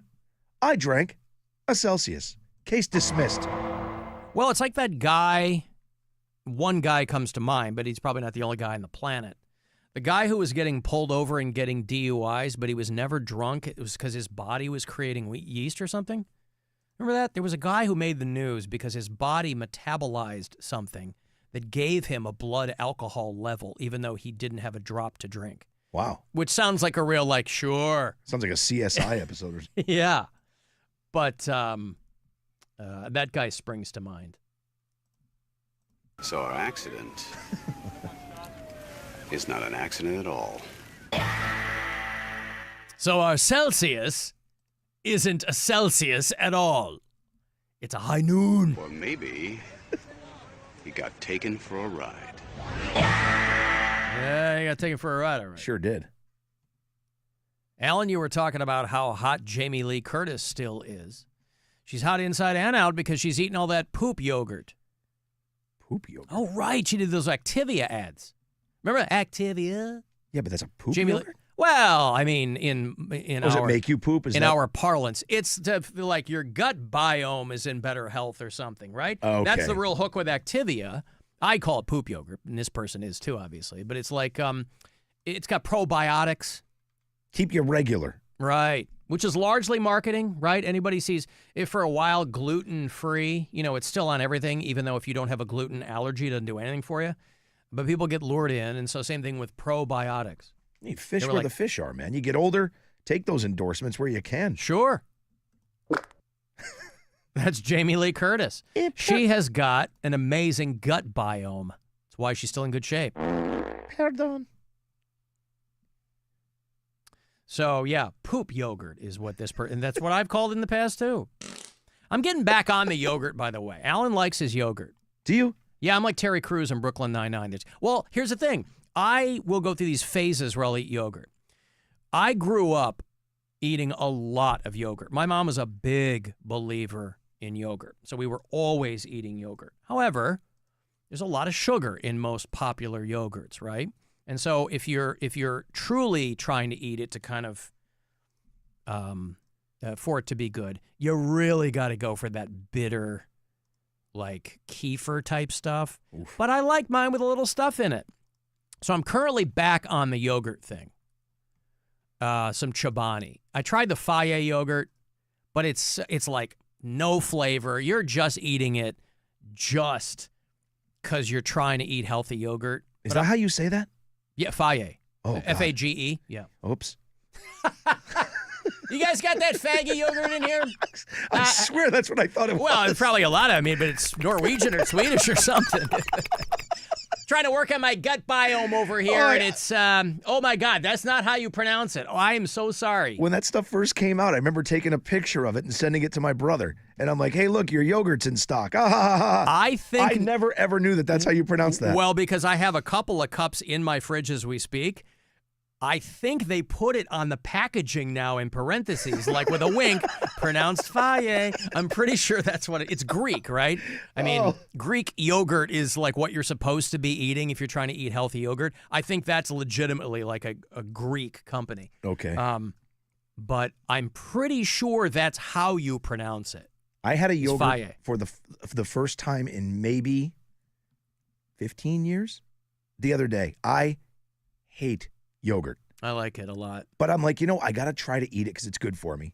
I ate a key lime yogurt from Chobani, and I didn't hate it, which is the first time I can say in my life I did not hate a yogurt. Well, and this is the thing with yogurt, and this is why I kind of got off it for a while, because for people who are trying to eat yogurt as a healthy thing, right? Like, I don't eat a lot of dairy to begin with. I don't drink milk unless it's on cereal, and that's like Saturday morning. I just don't eat a lot of dairy. I love cheese, right? But yogurt, a lot of it is like practically dessert. It's like pudding. They give you like, oh, there's chocolate chips you pour into it now. And that's not what you're looking for if you're legit trying to have like healthy yogurt. But the other end of that spectrum is eating like this bitter, no flavoring at all. So I don't want that. So I went back to when I was a kid, we had Dannon half of our fridge was cups of Dannon yogurt when I was a kid. So is that bad then if you're eating that Chobani? Is that not good for you? Well, it's got sugar. I mean, this is what they try to tell you. Hey, a lot of yogurt now. That's why it blew up. People are like, oh, this is really good. You're like, yeah, because it's basically jelly, and then you put like chocolate chips in it, and that completely defeats the purpose. It says cane sugar and key lime puree. Yeah. So the cane sugar would probably be... I don't know. Again, people who do deep dives on this kind of stuff, I just know that I like Chobani. Yeah. I can eat it pretty... Now, I put a couple things in mine. This is where I turn into Alan for people who don't like the way I eat. I put chia seeds in mine. But that's no big deal, right? On purpose? Yes. I like chia seeds, a little bit of crunch. Okay. Now, if you soak chia seeds, obviously, they become like jelly, right? Yeah. They're like boba. That's kind of what I was thinking. When you I don't do that. No, I just pour them in the yogurt. Got it. Okay. Yeah. I'm not doing overnight oats and any of that crap. But I'm kind of back on the yogurt now. And so we'll see how it goes. Again, I don't think it's going to change. I'm not doing it to change my gut biome. I'm mostly doing it because I don't eat breakfast. I hardly ever eat breakfast. You're supposed to. I mean, I lift every morning. You're supposed to be eating before and after that. However, the last thing I feel like doing in the morning is eating. So this way I'm like, well, I'm eating something. Making eggs every morning gets to be, I'm just not that diligent with that, which is what I should be doing. So I'm back on the yogurt thing. But Jamie Lee Curtis, to this person's point, with the Activia, with that poop yogurt. And again, I don't know if she's still doing the advertisements for them, but I mean, it's better than what I normally eat, what I'm reading here. So I'm going to stick with them. Maybe I'll stick with some yogurts on occasion. I took a big old swaller out of it, and I was like, uh-oh. Yeah. It's Dustin down in Georgia. It's of a lower concern, according to EWG.org. It's a lower concerned yogurt. It's a 4 on their scale. So looks like it's okay. Okay. Not great. Yeah. Okay. Well, and again, I like Chobani. I don't think it has a ton of sugar in it, so I just grab it, right? I don't need crazy flavors. I'm fine with blueberry. I'm fine with strawberry. I'm fine with a peach. But when they get the reason that people got on to yogurt was they were like, oh, key lime and chocolate brownie. And but at that point, you might as well just have pudding in the morning. I have an allergy to pitted fruits. Like I haven't been able to eat. I can't eat an apple. Oh, good for you. You mean stone fruits? If that's what you want to call them, sure. Is that the same thing? I think so. Okay. I can't eat an apple. Like I haven't eaten an apple off the core in years. Really? I haven't had a peach or a plum or any of that stuff. But yesterday, I was like, you know what? Everybody's here. There's an EpiPen in the closet. I'm going to eat a plum. And the only thing that happened was my lips got a little tingly. Wow. So maybe I'm getting better. My son gets that. Because I love those. My son gets that, and maybe a lot of people do, with pineapple. I don't know if it's the bromelain that's in it or whatever, but a lot of people, they get that way with pineapple. I can eat any friggin' fruit on the planet. I have a kiwi. When I remember, I have a kiwi every night before bed because those are real good for you, too. Yep. So you have a stone fruit allergy, so you can't eat any droops. Droops? Oh, hanging off a tree? You can't eat cherries. Nope. You can't eat apricots. Nope. I can eat everything dried. If it's cooked, it's fine. And if it's dried, it's fine. Like I eat dried apricots all the time. Oh, you can do that? So Yep. what's the source of the allergy then? It must just be when it's fresh. Wow, okay. The skin, maybe? Now, as soon as I taste it. I have to also assume that it's like, that's probably not a huge absence in your life. Like you don't. Yeah, it is. It is? Like you man. love them that much? I love apples. I love peaches. Yeah. But I haven't had them in years. Last night. And so there's no kind of apple that you can eat because there's a billion kinds of apples now. Nope. They Okay. all do the same thing. I just get itchy throat and... The fundamental part of an apple, it doesn't matter. You can't eat it. Right. Wow. So it's pears, any of that stuff. I haven't had any of that in years, and I don't know what made. I was in the grocery store, and I'm like, I gotta try one, see if it works. So I bought a nectarine, and I bought a plum, and I ate the plum last night, and I was okay-ish. So I'm gonna try the nectarine tonight and see what happens. Can you eat prunes? I don't eat them raw. I have eaten them dried. Yeah, But they're just dried plums. Right. So you could eat a prune? Dried. Dried, yeah. Yep, like I that love stuff I could prunes, eat. Boy, those are good. Those make you go, whew. Yeah, I guess they do. It doesn't really do that for me, but I mean, I'm already going thrice daily, right? Right. I'm back on my bowl shrimp, by the way, with my schedule. Are you? Yeah. Good for you. Yeah. So But I did. prunes are good. You can buy a thing of individually wrapped prunes, dry. The dried ones I like. Yeah, they come in the little package, Star-Kissed or whatever. Yeah. I had some of those not long ago. Yum. I like right. dried fruits a lot. I eat that a lot. But yeah, so I'm trying one at a time to see if I can eat them again. Gotcha. So tonight's nectarine, tomorrow's a peach. It's Nectarine and peach. It's never been the poops. It's always been I get like a itchy mouth and throat and kind of stuff. Itchy mouth and throat. Yep. All right. Sorry, honey, I can't go down there tonight. I had a peach. I have an itchy mouth and throat, dear. I could eat a peach for hours. But not really without an EpiPen. Uh-huh. Wow, that's wild. Yep. I don't have any food allergies, so I'm always Lucky. interested. Well, like my son has a peanut allergy, and so I'm always interested in people who have those because I know they're super common. My niece, she's 14, my youngest brother's daughter, she can't have anything that has egg in it, and egg is in everything. So it's like she's just from, when she was a toddler. Anytime we'd go somewhere, you got to look at everything to make sure that she wasn't going to be having a seizure at the table or whatever. So some people are really up against it when their kids have those kinds of allergies. How bad is your son's peanut allergy? I mean, it was worse when he was younger, but I think he just got so used to not consuming anything because peanuts are in a lot of things too. Yeah. So he's not to the point now where it would flatten him or whatever, but he still avoids them. Is he like one of those people that if he's on an airplane and the person next to him's eating peanuts, he's got a problem? No, nothing like that. Okay. Nope. Because there's some, even like airborne, they're screwed. Yeah. Alan, you haven't eaten an apple off the core either. Oh, because you eat it. Because I eat the core. Yeah, that's true. Yeah. I figure as long as I got Benadryl next to me, I'm going to try one thing at a time until I'm like, all right, I know I still can't do that one. Because I really want to just go to the store and buy a freaking apple. I love apples. Yeah, apples are great. I mean, the medical establishment hates them because apples keep doctors away, Rob. I didn't even think of that. Apple a day. Alan, I bet your 65 and older demographic really enjoys this yogurt segment. Well, hey, what do you want from me? I'm just somebody texted me about Jamie Lee Curtis and how that poop yogurt probably plays no small part in her continued viability as an actress and an artist. Someone says here, prunes only come dried. Is that true? Yeah, they're dried plums. Oh, right. They're dried plums. Right. People, long-time See? listeners of There this you go. show like to throw this back at me. Years ago, my wife and I were talking, and I was talking about dehydrated fruit, and I said literally, how come nobody has dehydrated grapes? And she looked at me and thought I was joking, realized I wasn't, and said, do you mean raisins? And I go, oh, right. I just had a brain fart in that moment, but that was enough. So the prune is my grape. That's like what happened to you. Yeah. There you go. Well, but You knew. You just didn't think of it. no, I think I'm just stupid. No, I think in fairness, if you asked a lot of people what's a prune, they wouldn't know. I think I You knew ask that. anybody what a raisin is, they'll go, it's a dried grape, dummy. But once you said it, I was like, oh, yeah. And I felt dumb for even bringing it up. So I either knew it and forgot it, or I'm just really, really dumb. One of the two. Or Alan, both I bet things could be true. Alan, I bet Rob's lips always get a little tingly when he puts them on a set of plums. Ooh, how about now? Is that an implication that you're eating Fage yogurt? I can feel or that you, yeah, Ten of my plums. my plums. They're purple hue. Uh-huh. All right. Ethan in Rochester, our buddy. He's like Zelig on this show, right? He pops up all the time. Alan, I think I have a similar allergy. Every time I do blow, my lips and face go numb.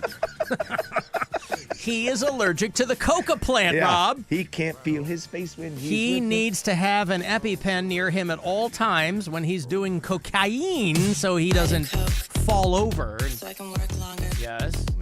So I can earn more. Why else? So I can do more coke. Why else? I do coke. No. So I can work longer. Mm-hmm. So I can earn more. Mm-hmm. So I can do more coke. That's a good plan, I won't lie to you. Now, will there be any illicit substances on the Alan Cox Show cruise? There will not, because you won't need them. You won't need any mood enhancers. You'll be basking. That's what we do. People go, what do you guys do on the cruise? I go, you know what we do? We bask. We bask in the sun, in the surf, in each other's company, in the bonhomie that comes from Captain Fun's floating fandango. We're going back out in the Good Time 3. We'll board right there by the Rock and Roll Hall of Fame. On August 23rd, the afternoon, we'll get out onto the lake and we'll have a fine old time. It is all presented to you by Circle K. You can buy tickets. I think people are sleeping on that. They're trying to win them, and you can win them. We have plenty of chances to do that, but you can straight out buy them. You go, screw you, Alan. I don't even want to talk to you. You can go to WMMS.com, and the details are all there. $20 a head. Be a bargain at twice the price. But we'll see you there. We'd love to have you along. We got the live music. Taint Smashers bands are going to play. Ultra Terrestrials. The Master Blasters. And I think he's going to spin in between, yeah? Yeah. I hope he plays his new song. Do you hear that one? What's the new one? The Bon Jovi cover? I don't know that I've heard that. I'll play it for you in the break. And I usually have Piss Planet on repeat. That's when I go deep into the Taint Smasher. This new Bon Jovi cover, man. Shared it on my story. It's my new favorite Taint Smasher. Maybe I'll come back with it. Anyway, if you'd like to join us, again, all the details are at WMMS.com. But caller 10 right now, you'll get this pair from me. Good luck. 216-578-1007 or 800-348-1007. The Alan Cox Show, 100.7 WMMS. We got stuff. You want stuff. Win stuff. This week at WMMS.com. Summer in Northeast Ohio isn't complete without an adventure to Put-in-Bay. Get to WMMS.com and register to win the ultimate island family weekend getaway package.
888-348-1007.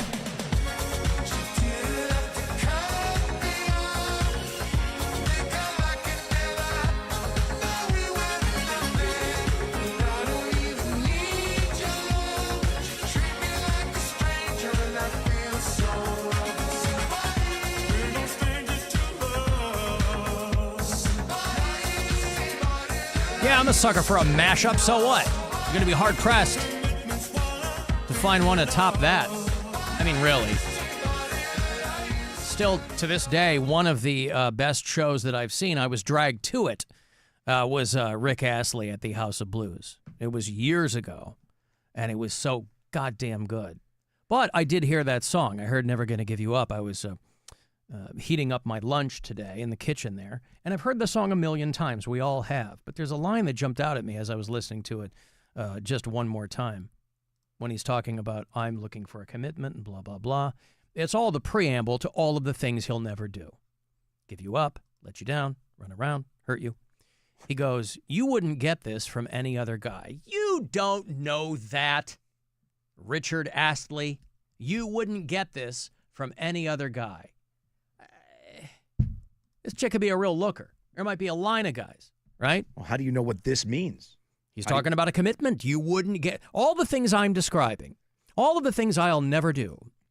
Give you up, let you down, run around, desert you. Maybe he's not talking about that, though. Oh. Maybe he means this. Oh, the plums. You won't get this from any other guy. I see. Hey, you don't have an allergy to this, do you? He just did a big shift on you. Yeah. He's like all these sweet things, and he just points at it when he says it. I see. Well, he did. I saw him do the song live, and he didn't point. But maybe everybody there knew what he meant, and he didn't have to. Yeah. On the iHeartRadio app, if you listen to us there, you can leave talkback messages. A lot of people sympathetic to your stone fruit allergy, Rob. I, like Rob, am totally allergic to raw fruits and vegetables. I can eat them cooked and I'll be just fine, but if I bite into an apple, my lips will blow up. Can you imagine that? Yeah. Terrible, right? Every time she bites into an apple, she got to put on bigger jeans. Didn't even see She got to put on the granny panties. Yeah. Good grief. I think she meant something else, though. Reason 4,967 why it's no fun to be a gal. Can you play that but back? If I bite into an apple, my lips will blow up. And I found out we're actually allergic to the pollen. It's called oral allergy syndrome. And no, it is not something I tell a guy on the first date. I have oral allergy syndrome. Oh, do ya? Oh, let's try that out. Let me ask you this. Does it make your lips blow up? Because I'm kind of into that. I like a puffy gal. Yeah, there it is. Did you hear what you wanted to hear? No. Oh, what did you want to hear? The beginning? Nope, yeah, because I'm such a gigantic narcissist. Oh, she said, I like Rob. And I was like, yes. Yeah, well, she also does. have a fruit allergy. She can identify with you. I like Rob. It makes my lips blow up. I was like, oh, she likes me. That's so great. It makes my mouth itch. Damn it. I have to think that she does. I like Rob. Thank you. I will isolate that. Is so nice. Mm-hmm. So happy. She hears so many things that she enjoys. Then she continues. Coming have a out stone of fruit allergy. Coming out of your non-blown up lips. She's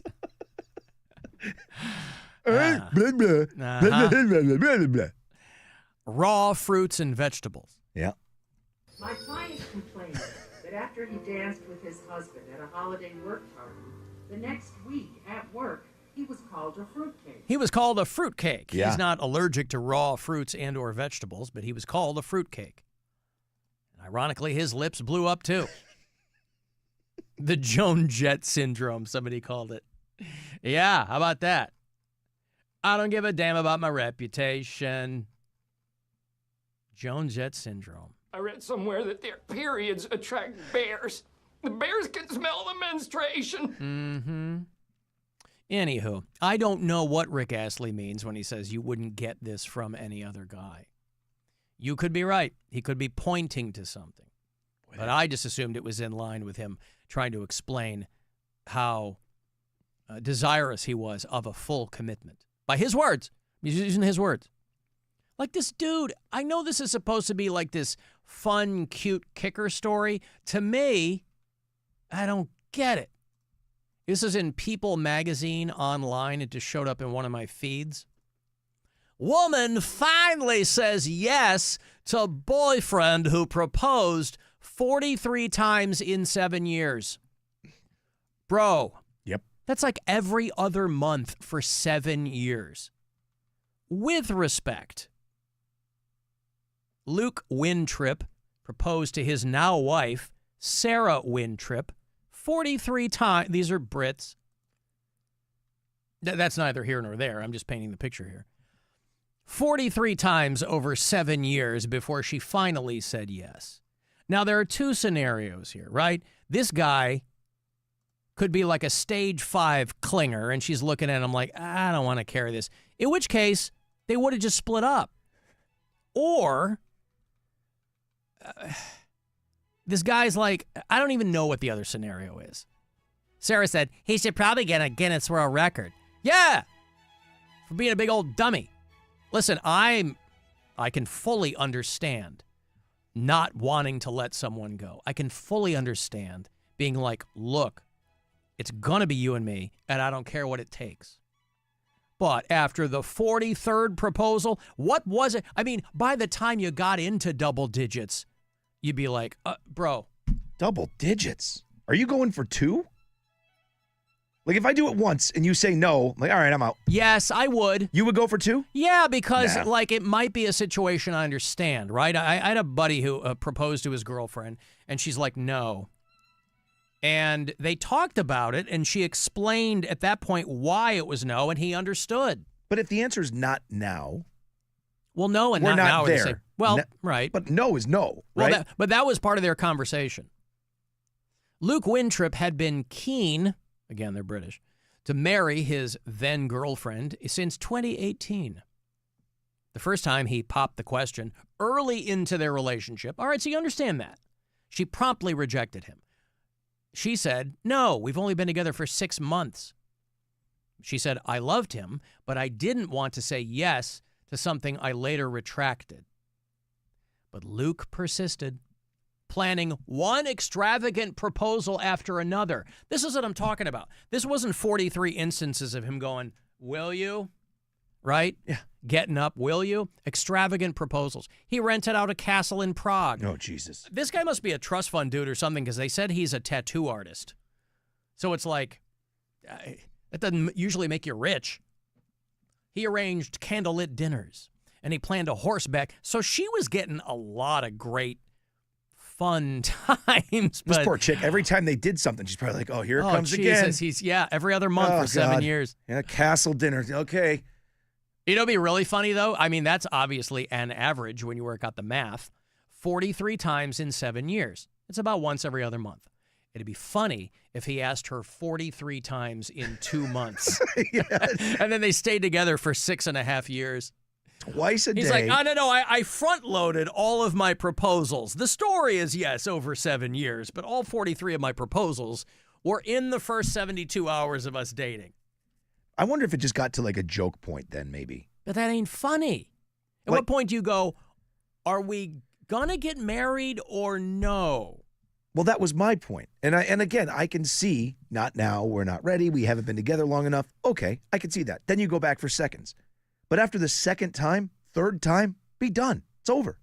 What are you doing? He rented out the castle in Prague, which is a beautiful city, arranged candlelit dinners, planned a horseback riding excursion on a Jamaican beach.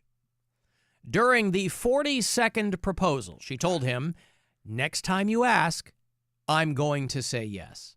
Now, the baller move would have been to break up with her right then. Oh, how good. Right? Hey, next time you ask, I'm going to say yes. Out. I'm outin'-y. Yeah. Peace out, bitch. This is a lot of fun, isn't it? Yeah, it was great. Time to go. After another year went by, he took her to Greenwich in southeast London, and they crossed the Prime Meridian at the Royal Observatory in Greenwich. Jesus. Here we are at the Royal Observatory. He said, "This is the center of the world, and you are the center of my world." Oh, God almighty. And at long last, she replied with one simple word, "Yes! Yes, 1,000 times yes." She said, "He finally won my heart." What was happening? This isn't a bad-looking dude. I mean, she's not either, but like, they're two Brits. Their teeth look great. Not that that would be of any concern to either of them, right? They're used to looking at effed up grills. Yeah. Stereotypically. I mean, stereotypes don't come out of thin air. But, yeah, they're fine-looking people. You know, early 30s. Here's a picture of them. He's a normal-looking guy. He's got the beard. They're both bespectacled, right? So they can see each other pretty well. I think this poor prick made all of them all at once. Like 43 was like the first thing. He's like, maybe we could do it at the observatory. But I bet I should like the castle better. I need to know more. I need to know how he was funding all this. I need to know. He finally won my heart. I should have started at the observatory. They finally tied the knot this past May during a day. What if she had like drained his accounts, right? Again, she didn't ask for all this. This isn't on her. He kept driving hard to the hoop 43 times in 7 years. None of his friends were like, "What are you, an idiot? Dude, stop. What are you doing?" I mean, listen, it's your life. It's your money. You should do whatever you want to do with it. But wow. I took her to the Royal Observatory. She finally said yes. Well, I always think of there are cases where people have been together a long time and then they get married and it kills it. And nobody can figure out why, because it's just a switch maybe that flips in some people's brains, right? It's why a lot of people go, "Why do we need a piece of paper? We don't need to, we'll be together." Well, because if you need to get out of it, it'll be way less messy if you're not, I think of Helen Hunt and Hank Azaria as a couple of celebrity examples, right? Helen Hunt and Hank Azaria were together forever. They dated like 15 years, and then they finally got married. I mean, at the time, they were like, "Look, we're both working actors. We're not, pardon the pun, we're not hankering to like start a family, anything like that. We're both very focused on our careers," and that was fine. They dated for 15 years. They got married, and they divorced in 9 months. Yep. So I wonder what that is. If you go, well, maybe there's a subliminal pressure involved in it. Maybe it's just that pivot in your brain where you go, well, now we are married, but you know what that's going to be. You've been with him for a decade and a half. You know what it's really not going to be different. But it's weird. Then he got married. They were age appropriate. I think Hank Azaria and Helen Hunt are about the same age. He I guess by the time he was ready to get married and start a family, he did. Just wasn't with her. I don't know if she's married. I hadn't seen Helen Hunt forever. My wife worked on a movie that shot here in Cleveland some years ago called I See You with Helen Hunt, and it's much better than it needs to be. It's a very good movie. But she's on this show called Hacks, but I hadn't seen Helen Hunt in a while. And Hank Azaria, he works. He's got all that Simpsons money. Oh, she looks so much different. Yes. I have not seen her in years. She was always very thin, and now she's older, obviously. I don't know how old she is. She's probably 62, 63 years old. And Helen Hunt, yeah, she looks very different. Frail looking. She had some baby fat back in the day, but that's obviously all gone away. Yeah. But she's real good on Hacks. Alan, do you think that your future black stepdad will propose 43 times? Son of a bitch. I know what you're doing. Only at Thanksgiving. Yeah. Now that I've carved the turkey, I'd really like to ask your mother for her hand in marriage. Marriage. Could you pass the yams? Yeah. Could you pass the yams? I'm tired of looking at your mom's yams. I want to make them mine. Walter Williams guy, speaking of which, now it's got me thinking about it. Walter Williams called us again. This is the black blind guy there in Brunswick who wants to be our phone screener. And he's very, how would you describe him? He's eloquent, of course. He is very verbose in the way that he communicates. But he likes the show. That's all I care about. That's good because someone said it was Solomon, remember?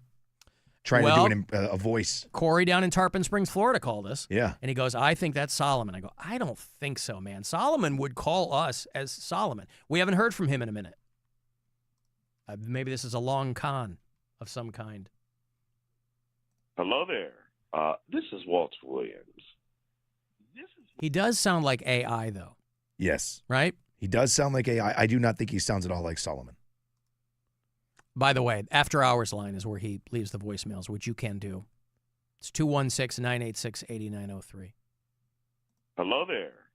This is Walter Williams. This is what WMMS represents to me, and thus Alan Cox Show and Mr. Robert Anthony. We, or MMS, via you gentlemen, are the angst of the establishment, meaning you exist within a parameter to elicit intricate thoughts, subjective matter. I like the way that you all interact with one another with a variety of subjects. And so when I'm listening to MMS, even though there are said playlists, I still get a good interaction of, modern rock with some classic rock. So I want to say thank you. And even though it sounds like I'm kissing up, I do appreciate MMS and thus the Alan Cox Show. Peyton Show. Bye. There's Walter Williams. I mean, I love the guy. See, the bye at the end says he's not AI. Because can you tell AI to say goodbye Oh, in no, that no. way? I know he's not AI. I'm Yeah. just saying that his delivery and the way it's like talking to a Scrabble board. He almost sounds like a guy who works here, though. Hello. He's got, you know who I'm talking about. I don't. One of our salespeople has a similar voice to some of that. Oh, Sits pretty really? close to you sometimes. Oh, okay. This is Walter. Hello there. Hello there. This is Walter Williams. I like how he called it. He goes, you guys are the angst? Yeah. Like, angst isn't a good thing. We're just angsty. You are the angst. This is what WMMS represents to me, and thus Alan Cox Show and Mr. Robert Anthony. Yeah. We, or MMS, via you gentlemen, are the angst of the establishment. Meaning The angst of this, and then he goes, meaning, like, I don't That's probably know. a good thing, actually. Angst is not a good thing. I don't know what he means by that. I mean, it's obviously very complimentary. Angst of the establishment. But Like, what is it? But angst is like, it's like, we aren't the establishment Dread. guys, so they get angst and dread because of us. is that what he means? I think so. Angst of the establishment. I mean, we work for a corporate radio company. You couldn't get more establishment than that. And we don't I act mean, we're like it. well, so no, I maybe know. that's- We are kind of in our own little bubble here, but maybe that's what he's saying. yeah. He does The sound bubble, kind of like that guy. the bubble, by the way, that is so impenetrable that the company itself cannot get tickets into us or emails into us or any kind of Invitations to anything? Yeah, no communication whatsoever Yeah. can get into. So I'm a victim of my own success in trying to be isolated. I also like how he goes, I'm not trying to suck up. And people will say that to some person, like they feel weird about being complimentary. They go, hey, I don't want to suck up. I would like a lot more sucking up, by the way. I got no problem with sucking up. I could stand to have a bit more sucking up going on around here. Thank you, Walter. I appreciate it. He did refer to himself as the blind brother from Brunswick. And there's simply no way that our phone screener can be blind that I know of. I don't think we have the capability of that. But I like hearing from him.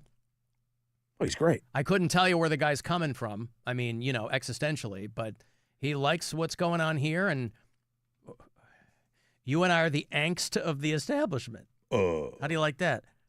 Huh?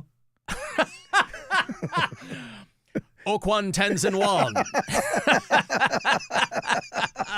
I should ask him about the Biavians next time he calls in. Hello there. Huh? Love it. He's our Riley Martin. Yeah. Oh, R.I.P. Riley Martin. Oh. Huh? Oh, hey, the Buzzard Bike. Today and tomorrow are the last 2 days you can win a key on the air with us. And then we're going to give this away a week from Saturday, August the 9th, the finals at Slim and Chubby's in Strongsville. I will be your host. I'll be getting right off an airplane and going out to Slim and Chubby's. And one person is going to ride off on this brand new Harley, courtesy of Southeast Harley-Davidson. It's all brought to you by Real American Beer and WMMS. I'm going to be in Chardon. It's another shot for you to get yourself qualified for a key. I'll be in Chardon on Saturday night at the Ham Bone from 6 to 8. So put that in your back pocket. If you are caller number 10 right now, you will get my key. And it could fire up the Buzzard bike. I hope that it does. This is a sweet ride, boy. So good luck. Caller 10, 216-578-1007 or 800-348-1007.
It says here that you call yourself one of the few gay goat farmers in the great state of Tennessee. On 100.7 WMMS. I like your pants around your feet.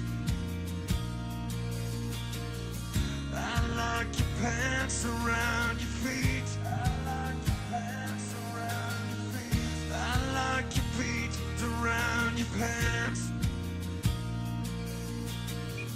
I like your feet around your pants. I like your pants around your pants. I like your feet around your feet. I like your pants.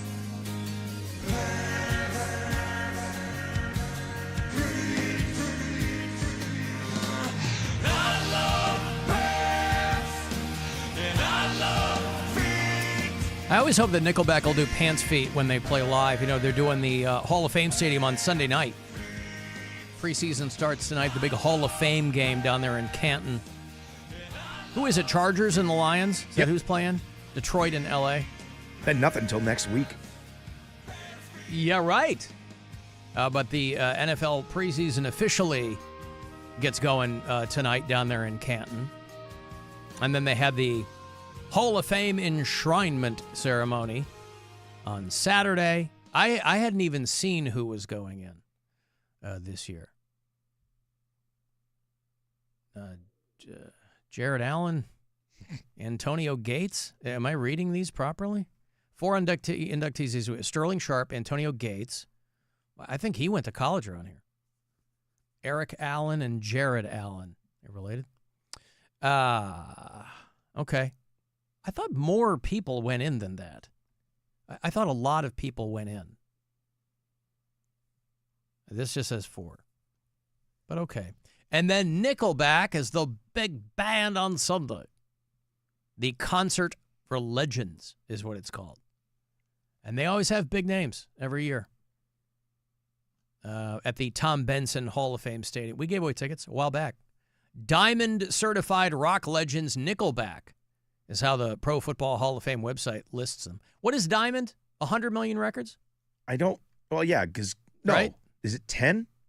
10 million? Because a million is gold, right? Yeah. So I think it's... 10 million. I thought so. Maybe it's not. Okay. You might be right. Worldwide sales surpassing 50 million units. Nickelback ranks among the top-selling artists. So that's Diamond? Of all time. Well, they say Diamond certified, Okay, right? so that's what... So Platinum must be 10. Yep. Or 20. Yep. Huh. The certified is having sold 10 million units. Okay. So Diamond albums. Hot August Night by Neil Diamond. The Miseducation of Lauryn Hill. Wow, that sold 10 million copies. This is for Diamond? Maybe, or for Platinum? Well, I Googled Diamond, but maybe just because it's Neil Diamond. Maybe just because it's Neil Diamond. Maybe it got mixed up there with the AI. But it's an Garth Brooks' greatest hits. Kenny G, Breathless. I mean, that's who didn't have that? Every time on this show, of course, you mention Kenny G, Angel Gets Its Wings. Nickelback's All the Right Reasons. That's 20 years old. 10 times platinum. Wow. It's crazy. I didn't say Kenny G. Oh, there I did, yeah. See, it's getting ahead of itself now. That censor is a little too... I got to tweak the censor down here. I didn't even say Kenny G before. All right, hold on. I don't even know what these... Which one is the... The one on the left with the green. The green one? Yeah. That's the Kenny G one? No, that's the... Should be right next to the one marked Black Box. Oh, no, there's a black box down there, but that's to record everything that goes on here in this. My bad. Yeah, that's if you've got eczema. Creed's Human Clay, 11 times platinum. Wow, 11 million records. The Titanic soundtrack, the first Matchbox 20 album. Jesus, this is so hard to figure out. 500,000 units of records, but then there's downloads. And it all kind of... Well, 10 million is diamond, right? So 10 million is diamond. Yeah, when they say 10 times platinum, that's 10 million. Platinum is $1 million. MC Hammer's Please Hammer, Don't Hurt 'Em is Rap's first ever, well, rap in air quotes, first ever diamond seller. So they just stay at multi-platinum until 10 million. And Yeah, then then 10 you're million diamond. is diamond. Diamond. Or forever. The Dirty Dancing soundtrack. Elvis's Christmas album. But that's been around since the 50s. It's more impressive if you sell 10 million within like 5 years. You know what I mean? If you had 60 years to sell 10 million records. Backstreet Boys and Jewel.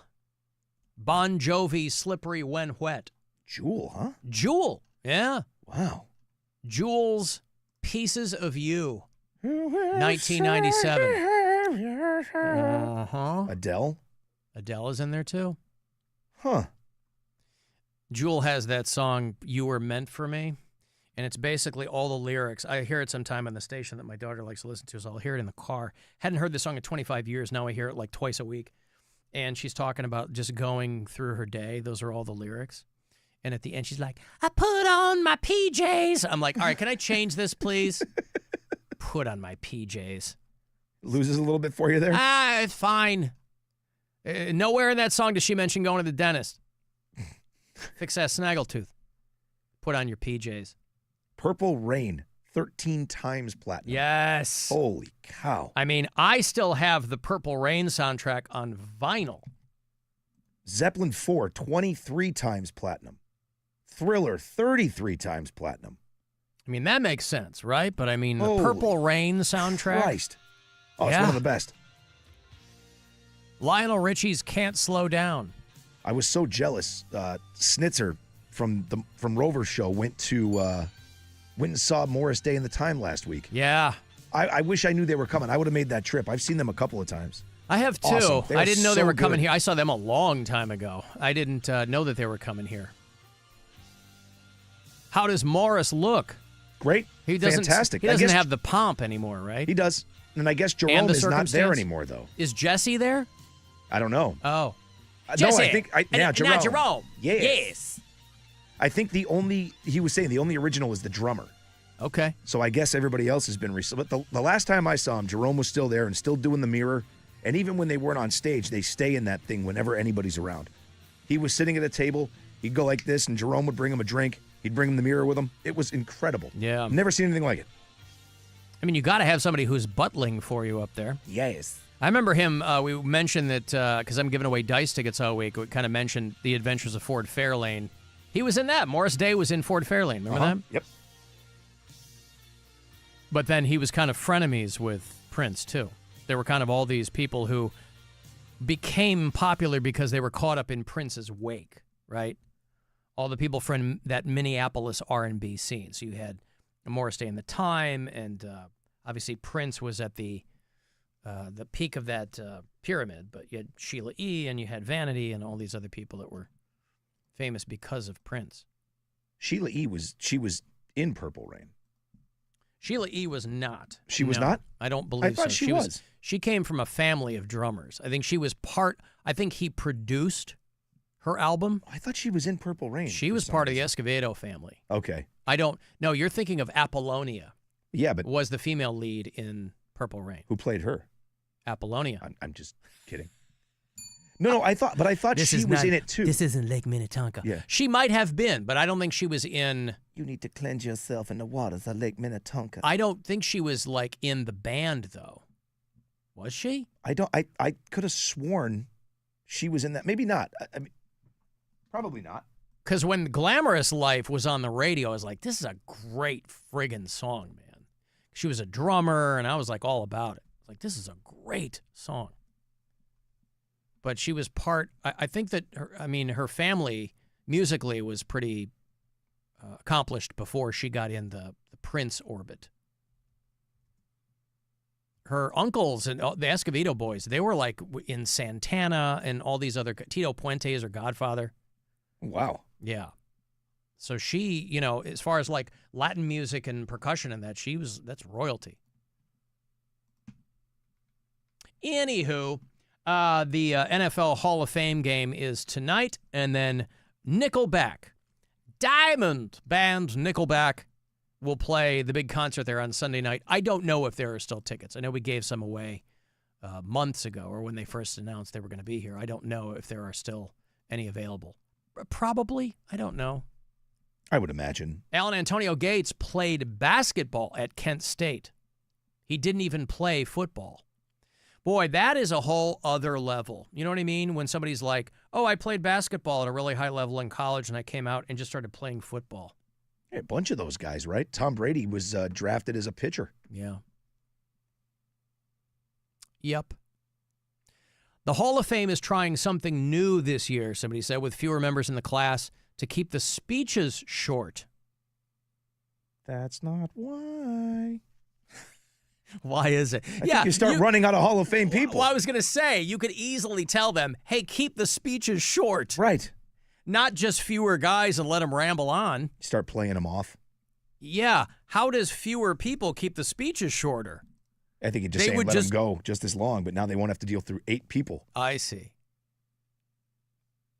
Yeah. All right. Listen, he's not a diamond certified artist, but Brian calls us a lot, right? I think he's up to tinfoil, actually. Yeah. I don't know if he's aluminum might be where he is. How well do you know you don't, your classic country music? I know some classic country. I don't know anything about current country. Okay. I remember this guy because my grandmother listened to him too. And he really stood out because he was one of the few black guys in country music. You know who I'm talking about? Darius Rucker. The great Charlie Pride. Going back to the 50s. He was the first black superstar in country music. I would not get that. He was a Negro League baseball player. And then he got into country music. Imagine being a black guy in country music in the 50s and the 60s. Boy, that is a guy. If you've ever seen an interview with him, he's like, yeah, it was tough. Yeah. Getting into that, Just can't go out on tour. Just have to release music. Don't let people see you. Yep. He's one of 3 black members in the Grand Ole Opry. The other ones being Darius Rucker and a guy I've never heard of named DeFord Bailey.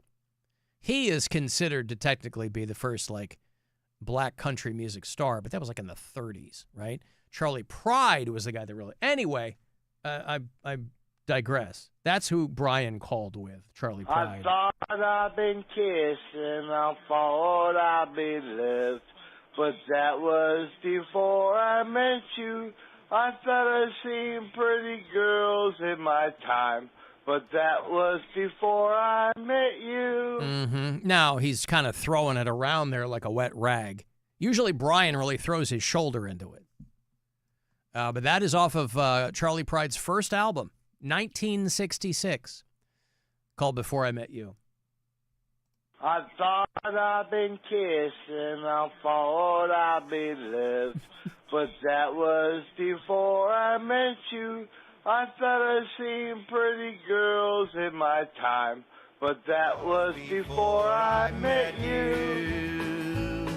I never saw one that I wanted for mine, but that was before I met you. I mean, this guy performed right up to when he died. He died, I think, right at the beginning of COVID. And he performed to the very end. Going out, Country Pride, Charlie Pride. Yeah, he died from COVID, actually, in Dallas. He was 86. That first Christmas of COVID is when Charlie Pride died. His real name. Now, this was a guy, too, he had a wife back in Memphis or Dallas or wherever, and he's on the road a lot. He pulled a Dave Grohl out there on the road. He left it in a flight attendant there in Dallas. She had a kid. Whoops. Yeah. Now I don't know if it was the Mile High Club or if he got her in the executive lounge. Back in the day, it could have been the cockpit for all we know. Yeah. Do whatever you want. Go in. Hey, pilot, can I borrow this for a few minutes? Yeah, no that's problem. right. Just give me a pack of cigarettes. We'll be fine. Yeah. These things basically fly themselves. It'll be fine.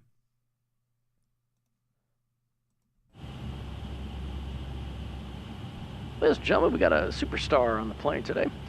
If you're a country music fan, you're familiar with Charlie Pride. Next few minutes, you're not going to hear any announcements from the cockpit because Mr. Pride's going to be in here with one of our flight attendants.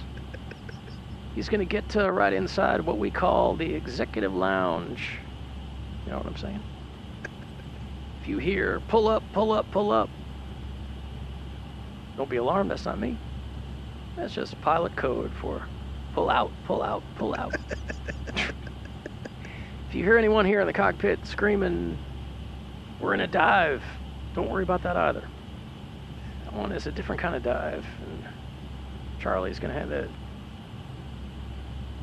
beverage cart going to be a little bit late, as our flight attendant is going to be otherwise indisposed. You sit back. You know you have a lot of choices, and airlines, thank you for choosing ours. Wherever your final destination might be, you can tell your friends and relatives, Charlie Pride banged a stewardess in my cockpit.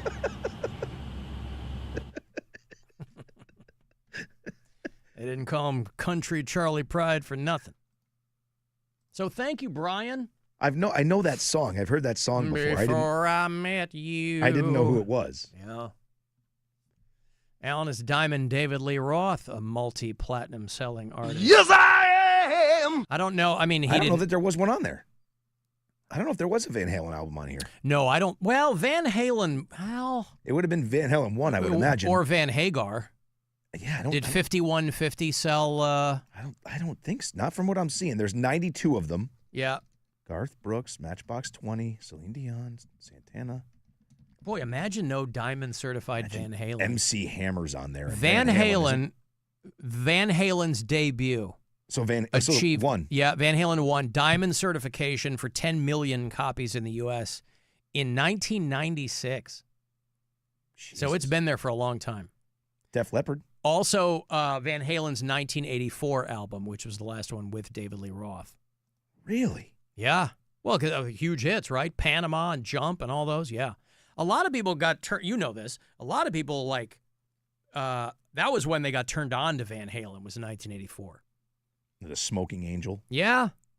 And so Eddie ended up kind of being right, because the reason David Lee Roth left is because he's like, this is turning into like a keyboard band. It was the 80s. He's like, and I want to do grimy whiskey rock and roll, what we've been doing. And Eddie saw the writing on the wall. I mean, Eddie was already a pianist as well, right? Played the guitar, played the piano, and he wanted to incorporate more of that in the music, more keyboardy, more synthesizer.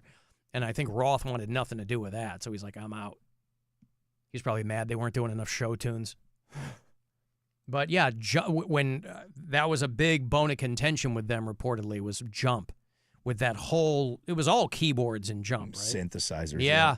I mean, the intro track, that 1984 intro track before Jump on the album, was all keyboards. And I think David Lee Roth was like, I don't want this. I'm out.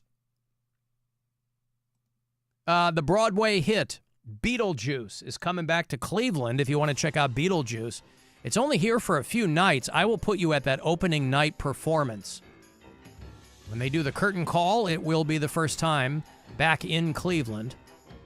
Beetlejuice at the KeyBank State Theater over at Playhouse Square, just up the street here. It's August 12th, 13th, 14th, and 15th. I will set you up for opening night. That is Tuesday, August 12th. That's a 7:30 curtain there.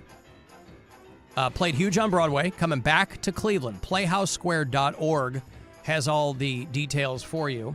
If you want to get there for opening night of Beetlejuice, be caller number 10, and you will. You and a friend. Good luck.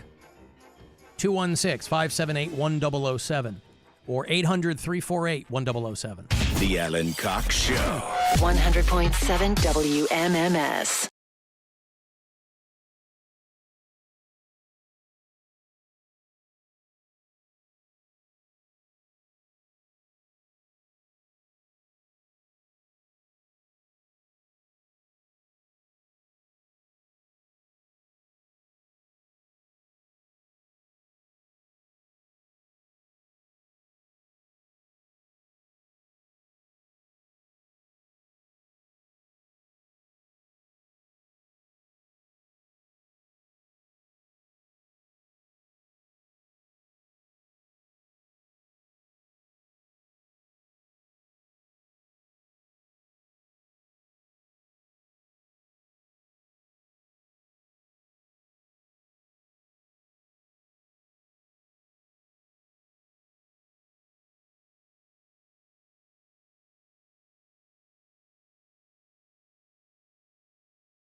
Alan Cox Show. You don't deserve anything. You deserve to get smacked in the face and kicked in the dirt. 216-578-1007 or 1-800-348-1007. I got two phones, one for the plug and one for the load. I got two phones, one for the beaches and one for the gold. Think I need two more. Line popping up, ring, ring, ring. Count money while they ring, ring, ring. Trap jumping on ring, ring, ring. I got two phones, one for the plug and one for the load. I got I can't wait for this Kevin Gates show in the fall. But he is getting divorced. He and his wife have been together for a while, like 10 years. But I was reading that he's getting divorced because she found out that he got married to somebody else. Whoops. For like 52 days. It's weird to me, like it's spotty. But his wife filed for divorce after she found out that he had married some other girl. They were married for 52 days. They can't determine whether or not it was legal, but the other woman was like, I guess the other woman is somebody that people know. Draca Gates. She and Kevin Gates have been married for 10 years. They got married in 2015. They have 2 kids. And he married somebody else. How? For 50. I don't know. Like, doesn't that seem... It's weird. It can't be legal. The divorce filing comes a few months after the rapper was publicly seen coupled up with social media personality Brittany Renner. She's somebody. I think she's on one of these reality shows or something. The name sounds familiar. She claimed they were married and got divorced after 52 days. Fans were appropriately shocked, considering that Kevin and his wife were still legally married at the time. So the speculation is that, like, they had some, I don't know, they had a Muslim wedding or something. They're all follow Islam, and but his wife's like, yeah, I'm out. Yeah, peace. Yeah, thanks for playing. It's weird. That was fun. Yeah. Anyway, listen, Kevin Gates. I like the cut of his jib. You know, his work is very confessional in nature. So maybe this will provide him with a whole new slew of material. Now, the other rumor was that they were splitting up because his wife was fooling around with her female trainer. Ooh. Yeah. And I guess she went online and she's like, this is nonsense. I have never had any type of sexual or romantic encounters with my personal trainer. She says, sorry, ladies, I am strictly eggplant emoji. And I don't do plastic. I need the real thing. Well. Please and thank you. Well, why? You couldn't do anything with that eggplant emoji. It's too small. But I'm looking forward to that show, boy. I got my tickets. And I'm excited. I'm going to stand out like a friggin' sore thumb. And I don't care. October the 11th, Saturday night. Kevin Gates. I don't even know who's with him. You may not stick out at all. Yeah, I might not. Who's with Kevin Gates? It's going to be... Not his wife. Well, you got that right. Yeah, I don't know who's with him. Who cares? I'm going... This is a show I'm going not for the headline. I'm going for the headliner. I'm not going for the opener. Alabama Shakes is coming, too. Oh, when's that? Alabama Shakes is September the 8th. It's not far off. Never seen them. No, I haven't either. I would like to. Not to be confused, by the way, since I am talking about it, with the Alabama Sheik, who was like a mid-level professional wrestler from Mobile. Just be very, very careful there. If you listen to... go ahead. I only knew of one Sheik. Is the Iron one. Iron Sheik. Boy, did he have a potty mouth. Oh, the best. Good gravy. I bet he had a couple of things to say about... no, he didn't because he's dead, right? I was going to say a couple of things to say about Hulk Hogan. He was not a fan of his. Iron Sheik beat him. He beat him in death. Yeah. Died in 2023. Hossein Khosrow Ali Vaziri, better known as the Iron Sheik. F the Hulk Hogans. Yeah. No Hulk Hogan without the Iron Sheik. Somebody, whoever runs his account, posted that. If you listen to us on the iHeartRadio app, you can leave us voice messages there. There's a talkback button. And if you listen from out of state, let me know where you are. Chad listens in Thibodaux, Louisiana. Dennis is a bureau chief in Wartburg, Tennessee. Brian's in Albuquerque. Chris is up in Binghamton, New York. We hear from him occasionally. Zach is in Berkeley Springs, West Virginia. Oh, by the way, I play that Kevin. Why does it smell like gumbo in here or something? You smell that? Mm-hmm. It smells like a chowder or something. Is somebody making a casserole out there? What is that? I don't know. Do you smell it? Mm-hmm. It smells like someone's cooking something out there. Doesn't smell out there. How does it smell in here and not out there? You get what I'm getting, right? I do, yeah. It smells like a casserole of some kind or something, like a warm dish. Did somebody bring a dish to pass? Nothing out there. Okay. Yeah, that's weird, man. Maybe my It's not unpleasant. Maybe my Kenny G sensor is overheating. Any chance that that's what that is? Not if it. Well.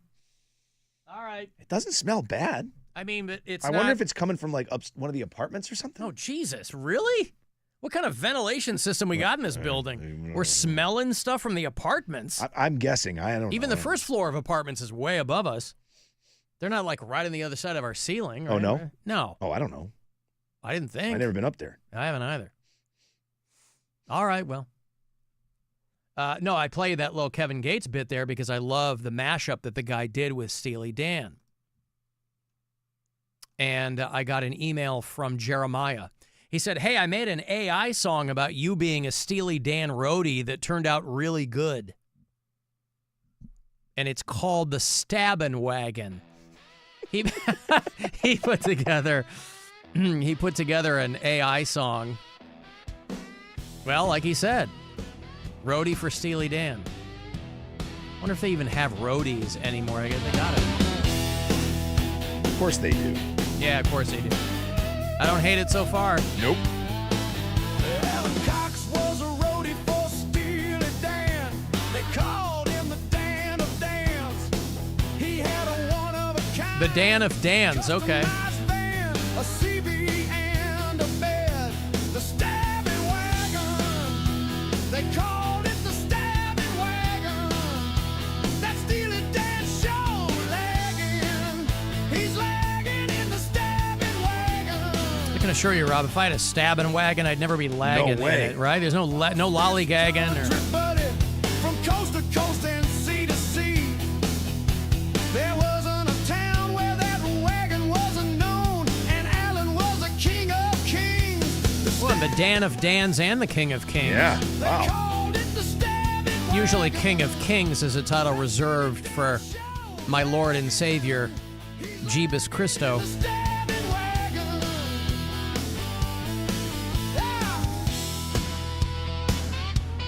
A little instrumental breakdown. Yeah. Well, anyway, I don't mind it. Thank you, Jeremiah. I appreciate that. I Scratch had me very right where I high itch. hopes with the guitars and stuff. The lyrics, it wasn't as lyrically pleasing. But you kind of get what you get with the lyrics. It's Yeah. never lyrically pleasing. The lyrics are always like some AI hallucination, right? But the music is easy to replicate. But the human touch, Rob, of the lyrics.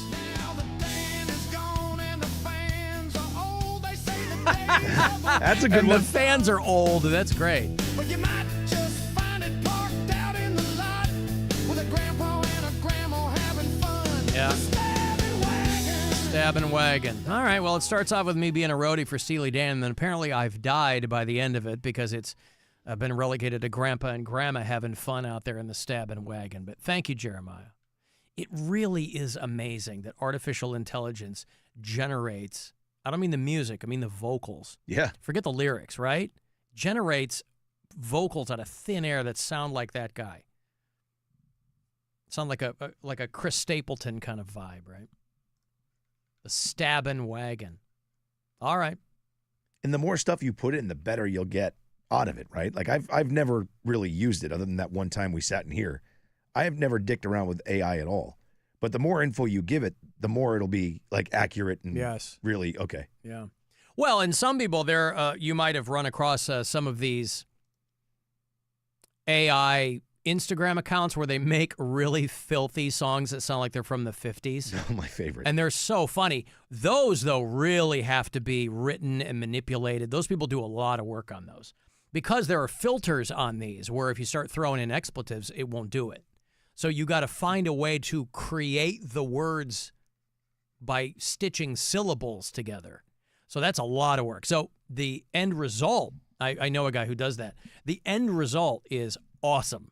It was the farted so hard and glued the balls to the butthole. Yes, right? that's right. And it gets that we played. And it gets worse from there. I mean, they're hilarious, but they just couldn't be more filthy.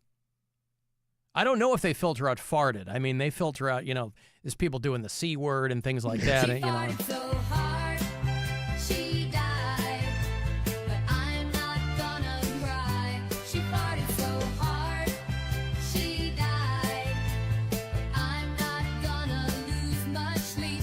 But she died doing what she loved. Now she's blasting for the angels above. She farted so hard, she died, but I'm not gonna cry. Do you still have the butthole one? I don't think I ever played the butthole one. Oh, you didn't? No. Oh, okay. I thought you did. No, I thought that one might be a little far. Okay.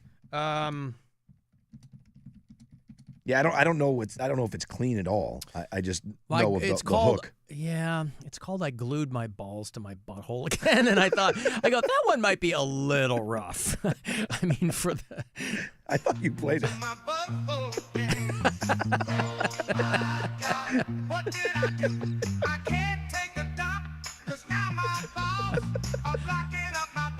Yeah, so it's like, you know what you're getting there, but I love that both of our hands get to the on button. the dump button. The account is called Obscurest Vinyl, and whoever does it just does just amazing work. And it used to be just album art. Back when they started, it was just album art. There was no audio. No audio.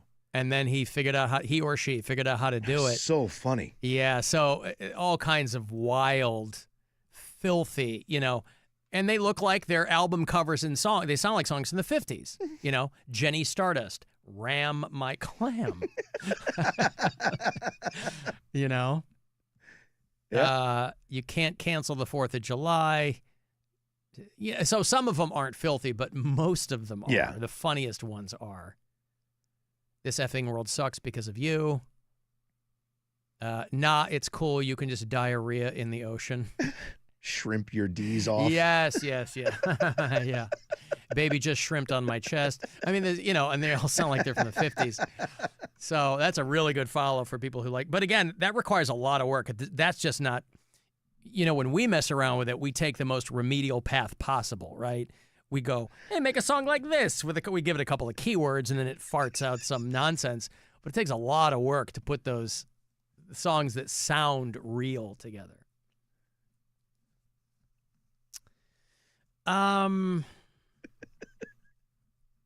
Yeah, okay. I don't know what we're smelling. People are asking if it's the new gumbo air fresheners that I put in here. No, my air fresheners remain pine, but it's very strong in here, isn't it? Are you still getting it over there? Yes. I don't have it as strong over here. I don't know, man. It smells like somebody is cooking, like something just came out of the oven and it's cooling on the stove. It's coming down. Yeah. I can feel the air here. Well, we're getting hot gumbo air or something. It's not gumbo though. You know what I mean? It's more like it's like a casserole or something that I don't know. It smells very familiar to me, but I can't place it. Well, the good news is it's not toast, which means we're not having a stroke. Right. Or it doesn't smell like an electrical fire, which is good too. Is it? I think so. Yeah, I like working here. Hi, Alan. Rob. Cotton balls out in West Park. Screw the baby. Cotton balls. Yeah. Has he hit us up before? No. I think he had cotton balls in West Park. Okay. Maybe. Hi, Alan. Rob. Cotton balls out in West Park. Screw the baby Hitler thing, Rob.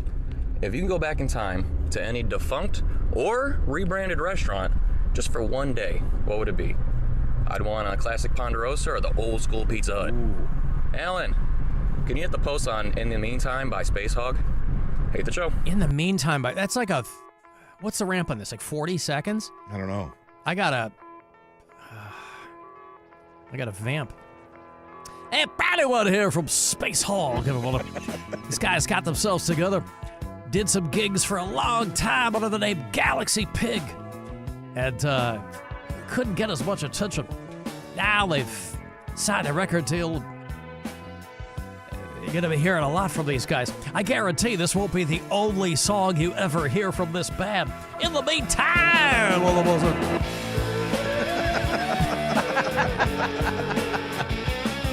and it was the only song you ever heard. Yeah, it sure was. The only thing that made them famous beside that song is I think the singer was married to Liv Tyler. Was that right? Oh, really? Yeah, he had a connection to somebody famous. The frontman for Space Hog, I think, they got some attention, and clearly they had some professional help, if in fact that was the case, if I'm remembering properly. I love that you put the emphasis on time in that. In the meantime. In the meantime. On the buzzer. Cotton balls, defunct restaurants. That's tough. That is tough because we're old. Yeah, there were some really good ones, man. Do you remember Steak and Ale? Did they have Steak and Ale in New England? I don't remember that. I mean, Ponderosa is good. There was Bonanza. There was all those different variations on a theme. In Northern Illinois, we had a chain called Mr. Steak. Yeah. And that was the one that my parents, I was just talking to somebody about this, because our daughter does not like going out to eat. She's not a kid who, when I was a kid, that was like a big treat, right? Friday nights, we'd go to Mr. Steak. And, but our daughter's like, I don't want to go sit somewhere, whatever. And so she's not, at least for now, I'm not going to drag her somewhere, because who cares? But she's not having those kinds of experiences. I'm just trying to think of those sit-down places that are no longer around. Howard Johnson's?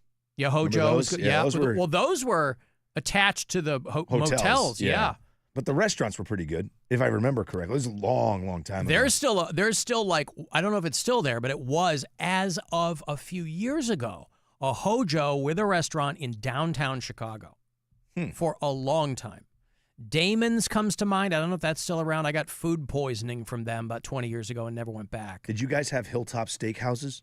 I don't remember that. That was one I loved. It was in Springfield, Massachusetts. It was awesome. The big one we had in Chicago was called Bennigan's. Oh, yeah. Okay. We had Bennigan's. Wasn't that the Flair joke in Office Space? Isn't that where she worked? At Bennigan's? Yeah. Maybe. I don't remember. I don't remember that. I remember them having Flair at TGIF. I don't remember them having Flair at Bennigan's. I thought it began with a B in the movie. I don't know. But yeah, that was, I would say, Hilltop Steakhouse was great. Bonanza, I do remember. Ponderosa was good. I'll tell you what I loved, and they're long gone. And Ground Round? Ground Round, yeah. You could, peanut shells on the floor and all that popcorn. Sorry, go ahead. No, when I was a kid, there was a chain. My dad used to take us for breakfast. A couple times a month, we'd go, sit down, me and my brothers. My sister wasn't even born yet. We were little. It was called Sambo's. Yeah. We've probably talked about this before. It was called Sambo's. Was it problematic? And if you remember the book, right? The story of Little Black Sambo. Yeah. And the sign was a little black kid on a tiger. Oh, boy. And I was like, whoa. But again, a kid in the 70s, like, we didn't think anything of it. No, of course not.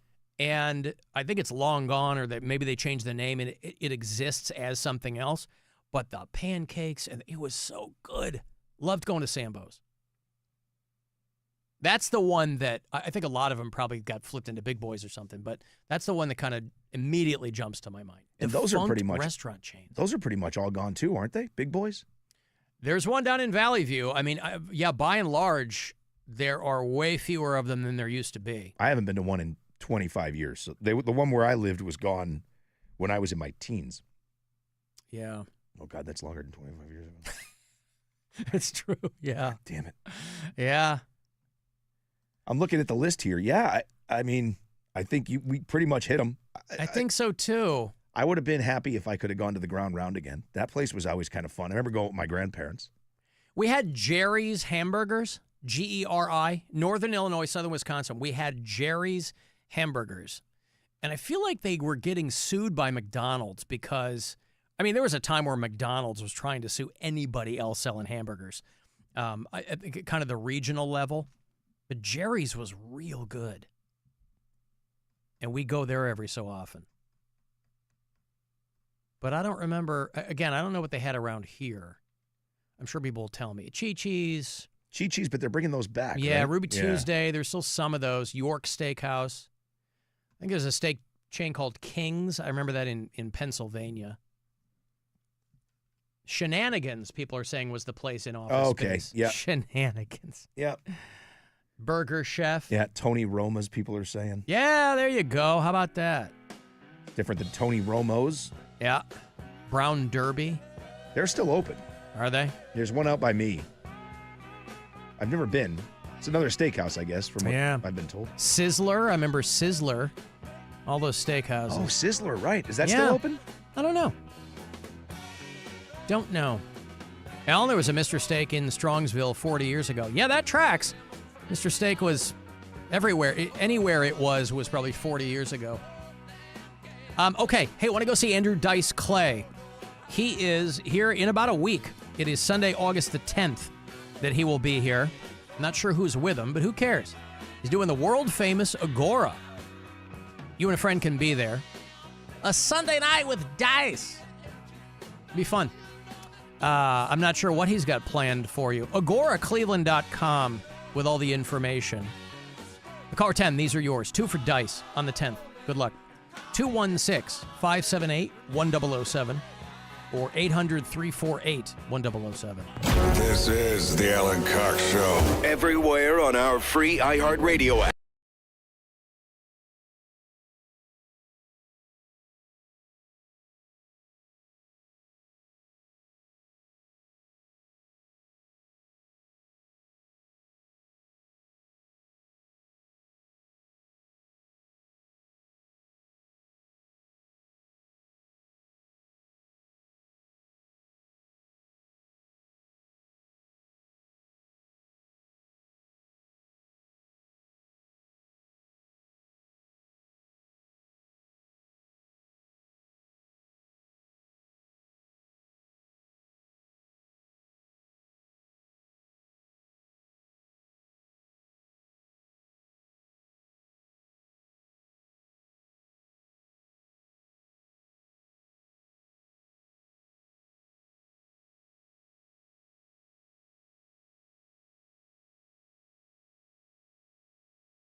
Only Creedence Clearwater Revival could have made an amazing song about traffic.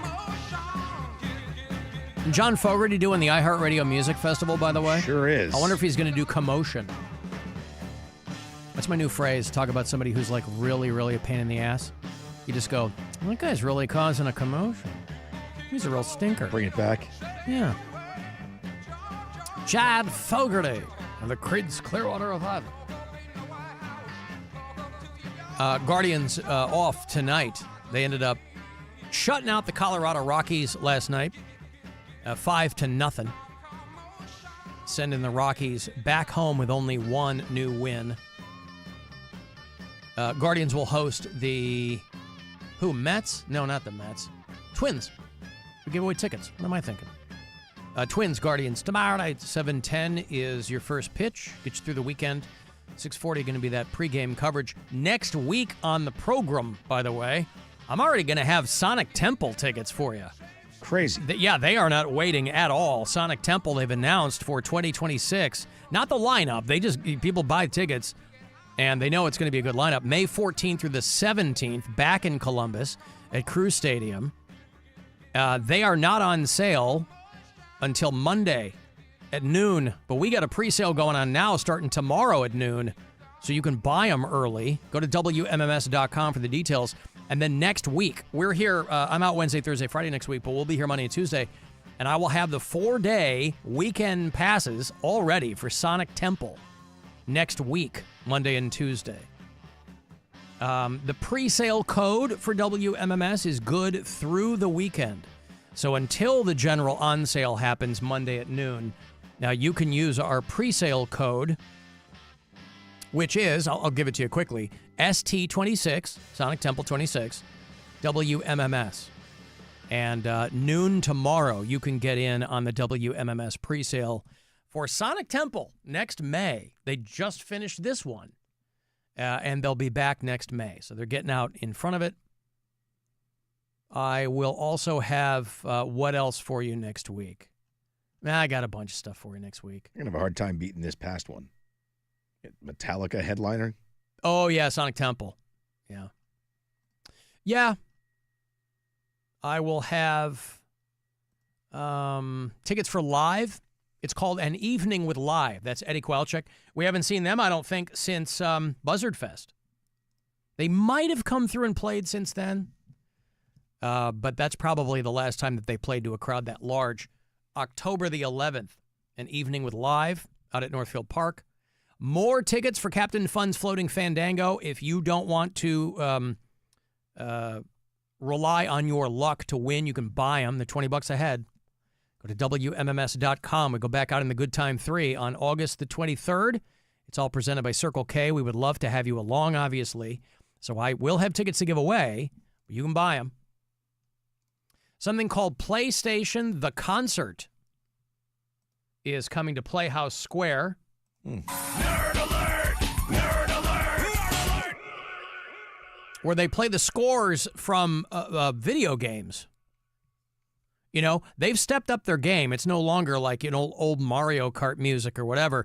Video games now have like amazing scores. And so they play these live. God of War, The Last of Us, Horizon, like games like that. It's November 5th, and so I will have tickets for you for that next week. And then Sonic Temple tickets, Monday and Tuesday. And Marilyn Manson has announced a date at the House of Blues. I just saw him at Incarceration. It was pouring rain. The One Assassination Under God Tour. It's a hometown show for Lil Brian Warner. Incarceration was too. September 16th at the House of Blues.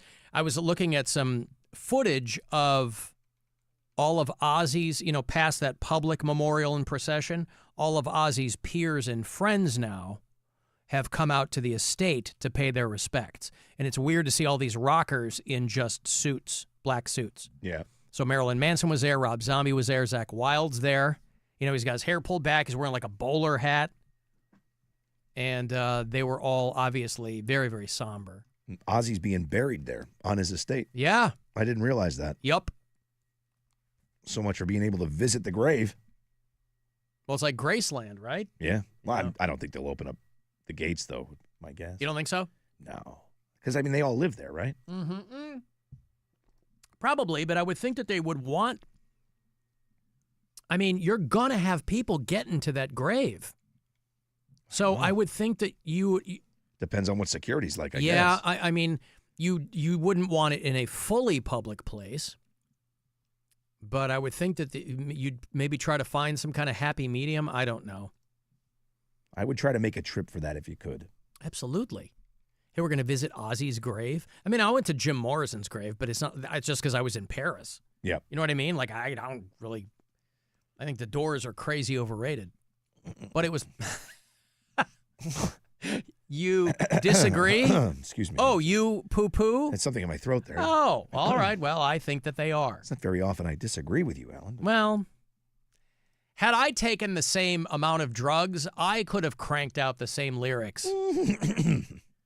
Jim Morrison, give me a break. American poet. Please. Freshman year philosophy student diary writings. Oh, stop. What those songs are.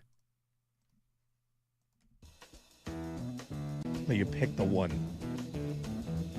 You know the day destroys the night, night divides the day. Try to run, try to hide. Break on through the other side. Break on through, break on through the other side. He agrees with me. Yep. Yeah, I like it. Ghosts crowd the young child's fragile eggshell mind. Oh, please. Give me a break. Smug in the woolly cotton brains of infancy. You dope. Jesus. You dope. You fill me up with that much acid, and I'll crank that out, too. Let's try it. Other guys in that band, actual musicians, Ray Manzarek and those guys, Jim Morrison, I'm like, Jesus, this guy. You would have never known Woof. Robbie Krieger or Ray Manzarek's name if it wasn't for Jim Morrison. No, understood. I mean, you take the rough with the smooth. I'm just saying that, like, as far as, like, lyrics go, they go, he was a poet. He was. Come on. Read his book, man. He was a hell of a poet. Yeah, listen. The American poet, in fact. I know. I'm not saying that the guy... Listen, there's nobody at that level who's not talented, obviously. I'm just saying that I think the Doors are very much of their time and overrated. Now they have songs I love. There are Doors songs I love. Peace Frog, dynamite. Fantastic. And I like, the big songs. I'm just saying when people go, ugh, Jim Morrison was so... Okay, please. I mean, this is what I'm saying. Boy, it's not often you're wrong. It's like a freshman year girl's diary, you know? But when the true kings and murderers are allowed to roam free. All right, bro. Oh, I love it. I love how wrong you are. Well, listen, it's all subjective, yeah? I know. You might be right. Oh, I'm right. You could very well be right. The Doors, I feel, are one of those bands from that time, though, that have fallen away in a sense. Like, you don't hear that many people planting their flag in the Doors anymore. You're going to hear people that are like full on Zeppelin, yes. Sabbath, yes. And I know a different genre-ish. But the Doors, you don't hear a lot of people going to the mat for the Doors anymore. At least I don't. Maybe I'm sure there are people who are like, it's still my favorite band, you know. Yeah, I think it was just a very short period of time. I think it's been, the last thing you heard live from them was, 73? Yeah. Or not live. I love the Val Kilmer movie. One of the best ever. He did a great job, boy. Yeah, I do love that movie. Alan, devotion to accuracy in Office Space, the restaurant was Tchotchkes. Tchotchkes. Shenanigans is in, so one person said it was in Super Troopers, the other person said it was in the movie Waiting. A buddy of mine was in that movie Waiting. I should ask him. Really? Yeah. Oh, Skylar no kidding. Stone. Yeah, he's an old intern of mine. That's funny. Yeah. That's a great movie.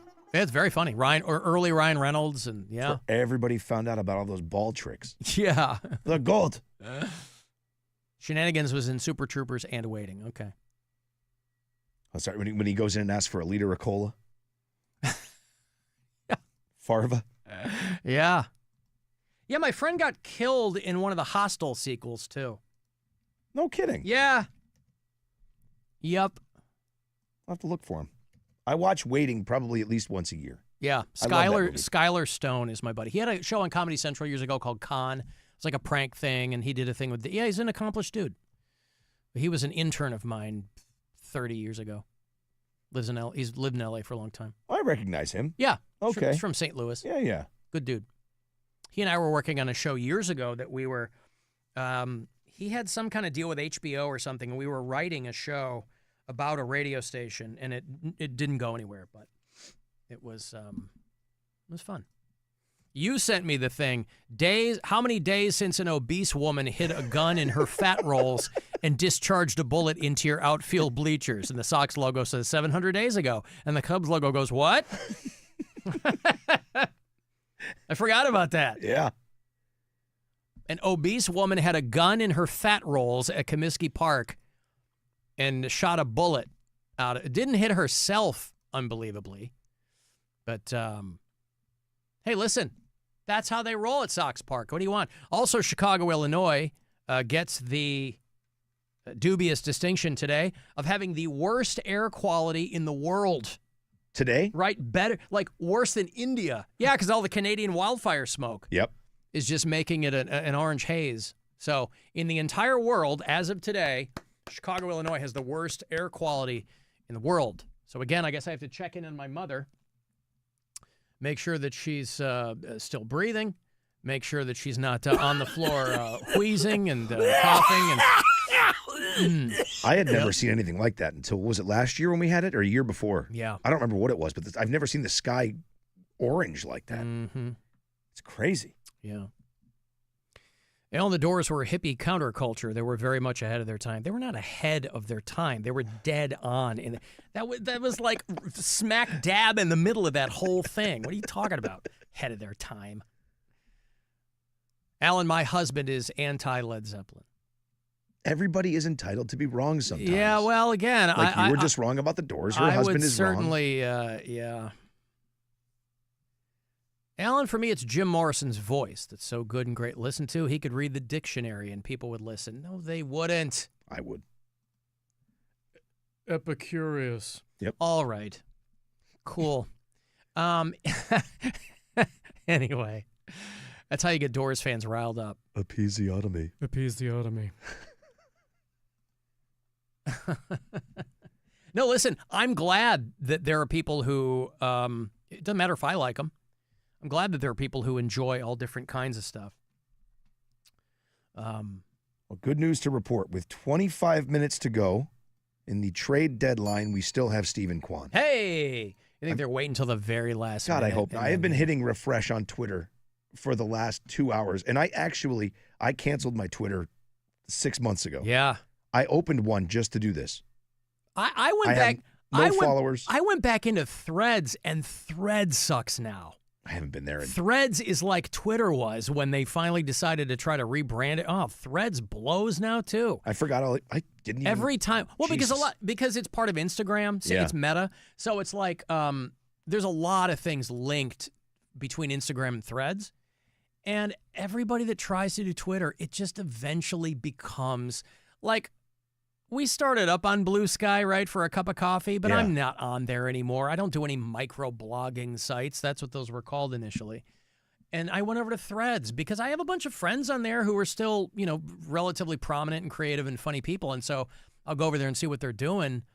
And they're fighting the good fight, but Jesus Christ. Yeah, I forgot about both of those. It's all kinds of edgelord Elon Musk type nonsense. And I'm like, ugh. Blue Sky was that thing we started right when I came on the show. Yeah. I forgot all about that. This is what I'm saying. And it's not like people are like, are you guys on Blue Sky? People just aren't clamoring for it. If people were like blowing me up, that would be one thing. But they're not. All right. Alan, we're not wrong. Led Zeppelin clearly stole a bunch of music and riffs. Rob can be wrong, too. Yeah, but I don't hold that against... Listen, all those British rock bands were lifting heavily from blues artists. Yeah. Right? So I don't say they didn't. I don't hold that against anybody. If you're doing blues covers and trying to... That was the bulk of a lot of those bands' catalogs. That was the thing. They stole Stairway to Heaven. I've read all of it. It doesn't make the song suck. Yeah. You know, if there was something that they stole, okay, it happens. It happens with every band. You might have noticed people love, not Kings of Leon. Who are the guys? Greta Van Fleet. Oh God, it's Led Zeppelin 1 through 4. Yeah. Paul in Detroit. He goes, here, it looks like we're driving through fog in the middle of the day. Also, the Doors are the best band ever. Suck it. Ha! I assume that was pointed at me. Alan Cox Show. Alan, my son is named after Robert Plant's son, Logan. Hello. Zeppelin will remain the best band in history. Yes. All right, well, there you go. The Doors are better Okay, than good, Led buddy. Hold on a Zeppelin, second, somebody okay? else says. Okay. Well, congratulations. Hello? Hi. Hi, Dick. How you doing, Alan? Hey, Dick, since we're on the subject. Yes. We're on the subject, okay? Doors or Led Zeppelin? The Doors. Oh, you're a Doors man. Oh, yeah. But I mean, Led Zeppelin was a band that was actually had songs with a dulcimer in it. I don't know that the Doors did. Well, anything by the Doors. Oh, they were great people. Great people. Okay. You know, I was in Paris and I visited Jim Morrison's grave and I took a whiz on it. Man, you couldn't beat that song they did. I remember. Oh, please Riders tell on the me Storm. which one. Please tell me which one. Riders on the Storm. Oh, yeah, okay. I thought I was trapping him. Hey, you So know, you like Riders on the another one Storm. I Okay. like. Another one I like, I don't know who made it, but Craig does it in our bluegrass sessions. Oh, my gosh. Honky Tonk Woman. Who made that? The Stones? Yep. The Rolling Stones, yeah. Yeah. And there's another one, too, he did that I haven't heard in a while. He got a lot of Elvis, but he did The Promised Land. Boy, that's a beat song, and that's all right, Mama. Man, I'm telling you. We're Yeah. rocking these songs, buddy. Well, Promised Land was like a Chuck Berry track. Yeah. Yeah. And you know who I like by Chuck Berry? Farting in Johnny hookers' B. Good. faces? I can't kiss you. You smell like piss. Dick, you ever watch the video of Chuck Berry farting in hookers' faces? That's a good weekend right there, boy. Yeah. Well, and you know, it's tomorrow's the 1st. I can't wait till you come here to, Yellow Springs is a pretty crazy town. They got, a lot of antiques and stuff, but Yeah, it sounds crazy. I can't wait to. What's that date again, I Alan? can't Those wait to meet you antiques. there, Alan. Yeah, and I Chris. forget. What date is that? I forget what date that is, but I'll tell you what. Last of August, isn't it? No, boy. That's the last of August, Alan. The 31st, is it? No, it's certainly not the 31st. It better be crazy out there with all that The antiquing. 30th. My fault. Eh? No, not the 30th either. Yeah, okay. Well, listen, I'll tell you what. I'd be lying if I said I wasn't looking forward to it too, Dick. Well, yeah. How about that? Yep. Yep. I'm telling you, the good days, the good days, right? Right? Have a good day. See you later. Informer, you know, say that I'm a stormy, I go blame.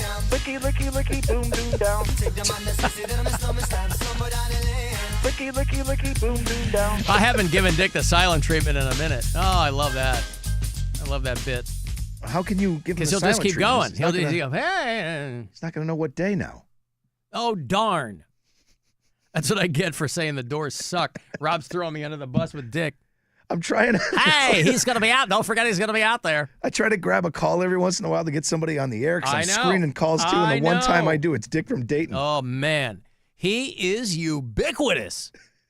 How about that? Yeah. Ellen, what? No love for Blue Cheer? Remember Blue Cheer? Those guys were referred to as the first heavy metal band.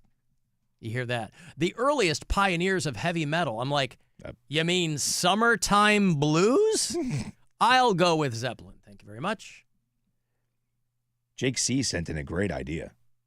We Yes? should do a rock and roll bracket.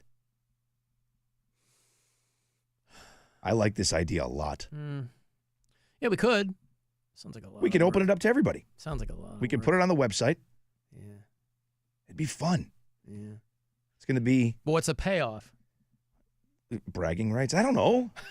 Bragging for I don't think whom? there's any payoff. I think Bragging rights? Well, we can just look and see how many people agree or disagree with our thoughts. I see. Right? Okay. Yeah. I'll talk to somebody about, I don't know, I do everything, so I'll have to figure out how to get the thing up on the website, and we can... Right. A rock and roll bracket. I like the idea a lot. Okay. Let's see. Zeppelin versus... Doors. Blue Cheer. Oh. Blue Cheer. Yeah, right. Gee, I wonder who will win. And with 0.07% of the vote, Blue Cheer. I think we can come up with something here. All right. I'll work on it, Jake. Thank you. Well, Dick is partial to Riders on the Storm. Is that what he said? He likes Riders on the Storm? Yeah, I think so, yeah. And that he couldn't tell you who did Honky Tonk Woman. Right. Love Me 2 Times. That's how lazy Jim Morrison was, by the way. You know when he got all fat? Before that, he was willing to love women multiple times, but he dialed it back to 2. I do like Roadhouse Blues. I mean, I like these songs. You know what I mean? Maybe I'm just... I don't care for when he started reading from his book of musings. But when they were doing rock and roll, I liked them.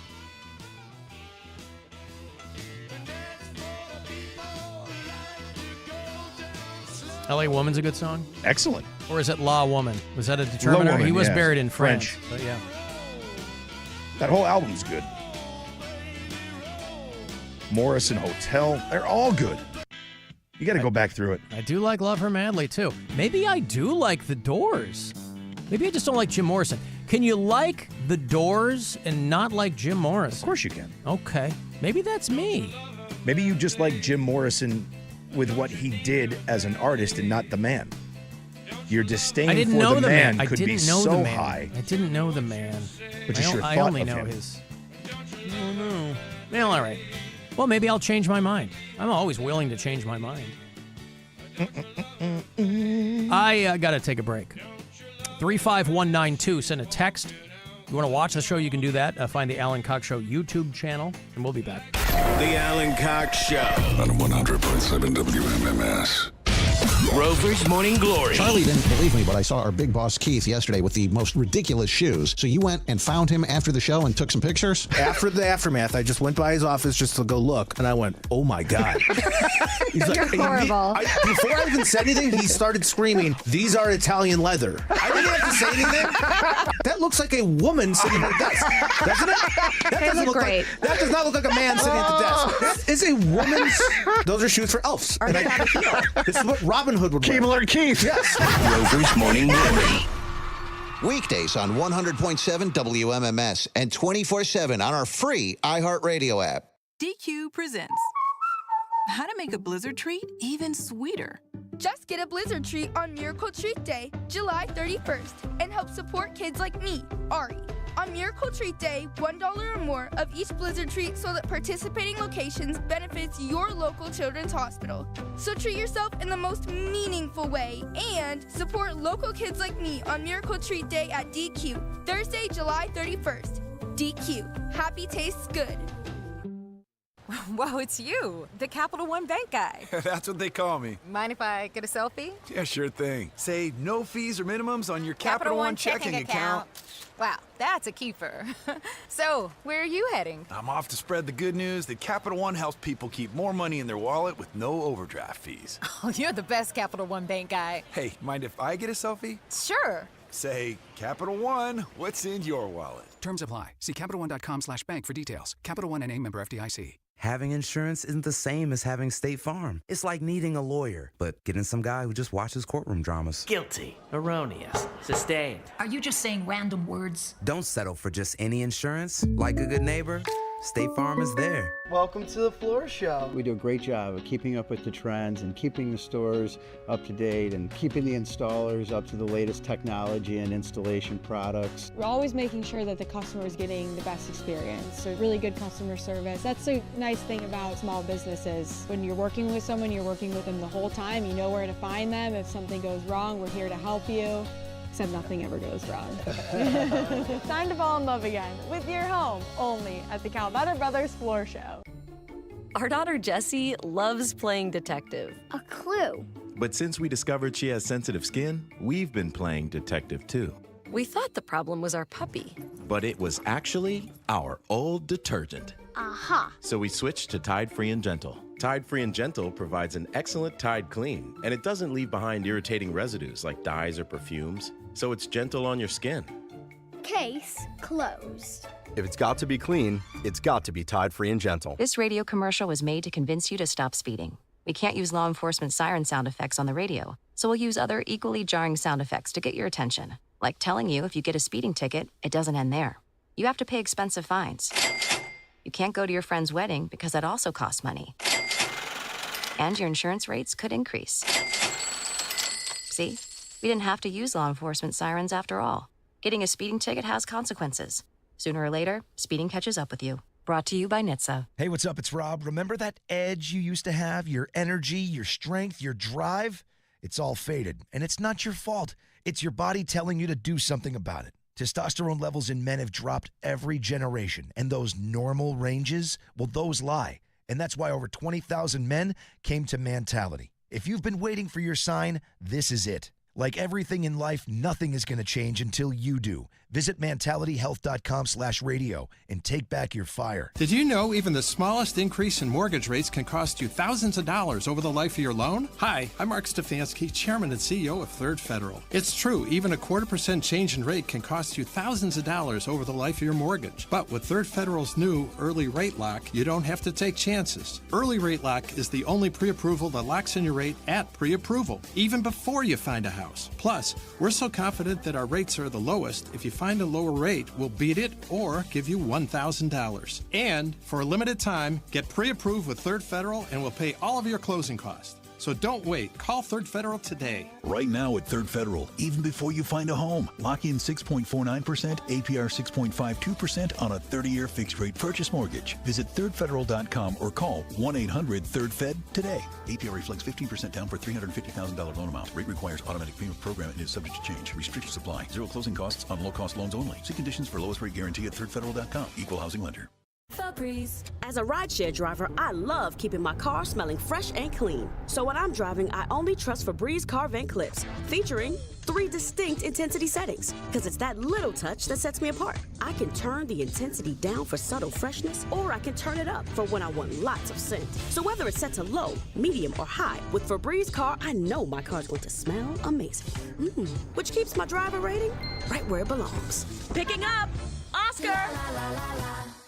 You've got an app for music, an app for photos, maybe even one that helps you sleep. But only one app puts the live radio dial in your pocket and lets you save your favorite stations, playlists, and podcasts as presets. Get the free iHeartRadio app, the #1 app for radio. Hey, it's Alan, Real American Beer and the Buzzard, a rockin' America's holiday all month, giving you a shot to win the brand new 2024 Harley-Davidson Buzzard bike. Come hang with me and Chardon at the Hambone on Rock Creek Road Saturday from 6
Cox Show. It's called the cellular phone, and it's being heralded as a revolution in technology. 216-578-1007 or 1-800-348-1007.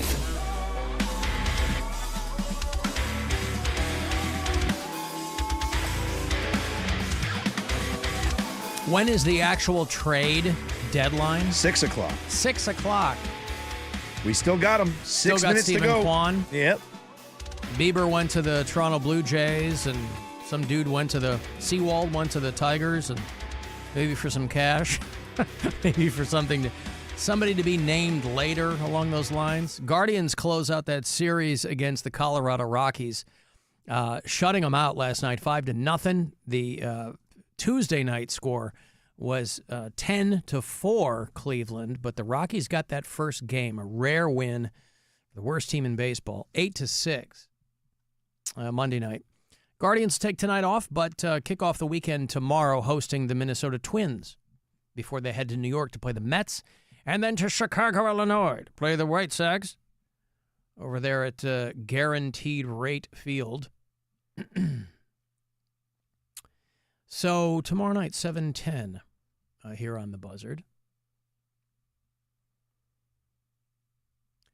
The 45-year-old who won his first tickets, 45-year-old who won tickets from us to attend what was his first concert ever, was just our winner for the Floating Fandango. Oh, no kidding. Yeah.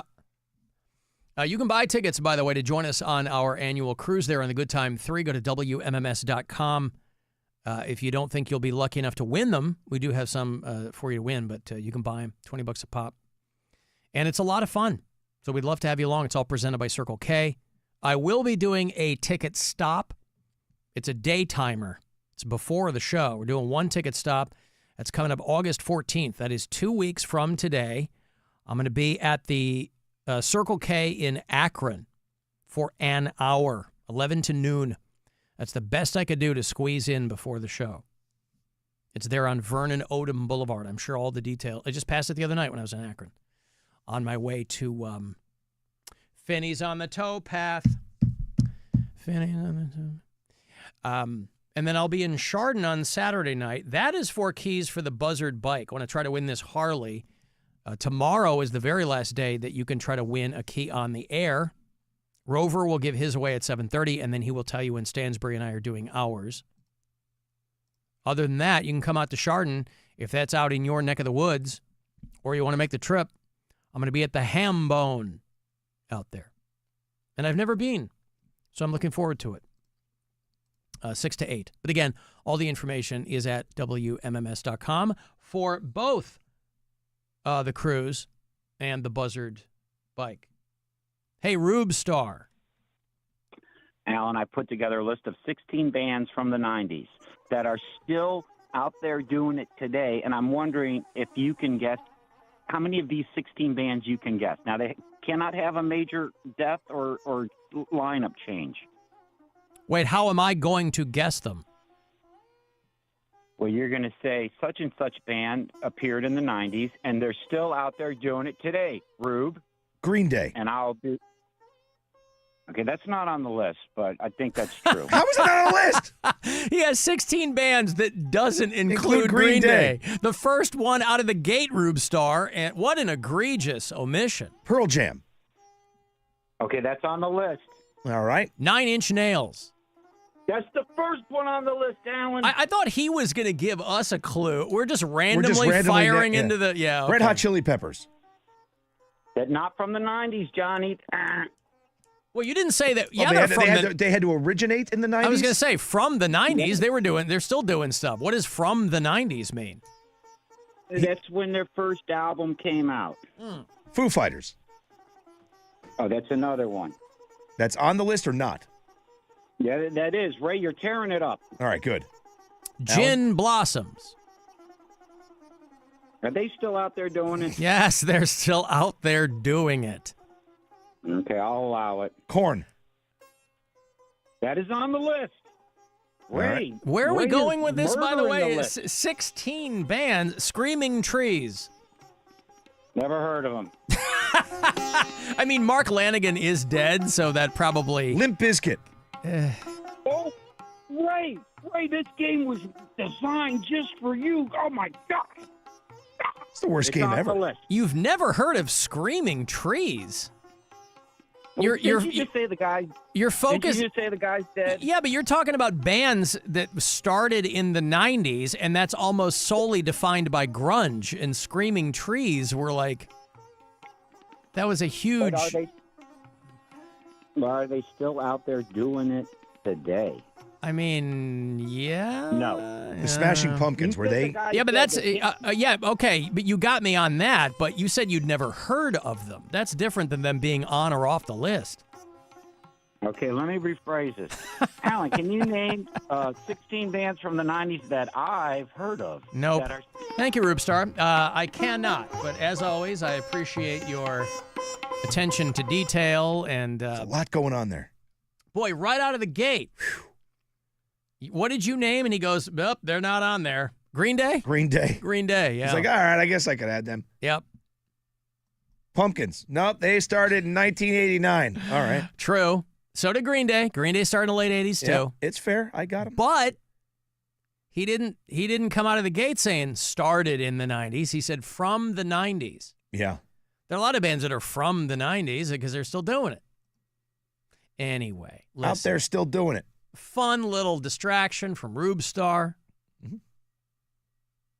We could have said Bush.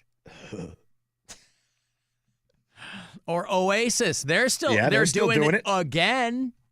Right? That counts.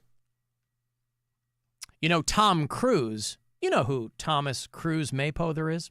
He's a very famous actor. He's got a center tooth. He does. Yeah, Tom Cruise apparently is banging that Ana de Armas, who was practically engaged to Ben Affleck a while ago. The two of them together, she's like late 30s, he's early 60s. So obviously the usual suspects are getting in on the whole like age gap thing.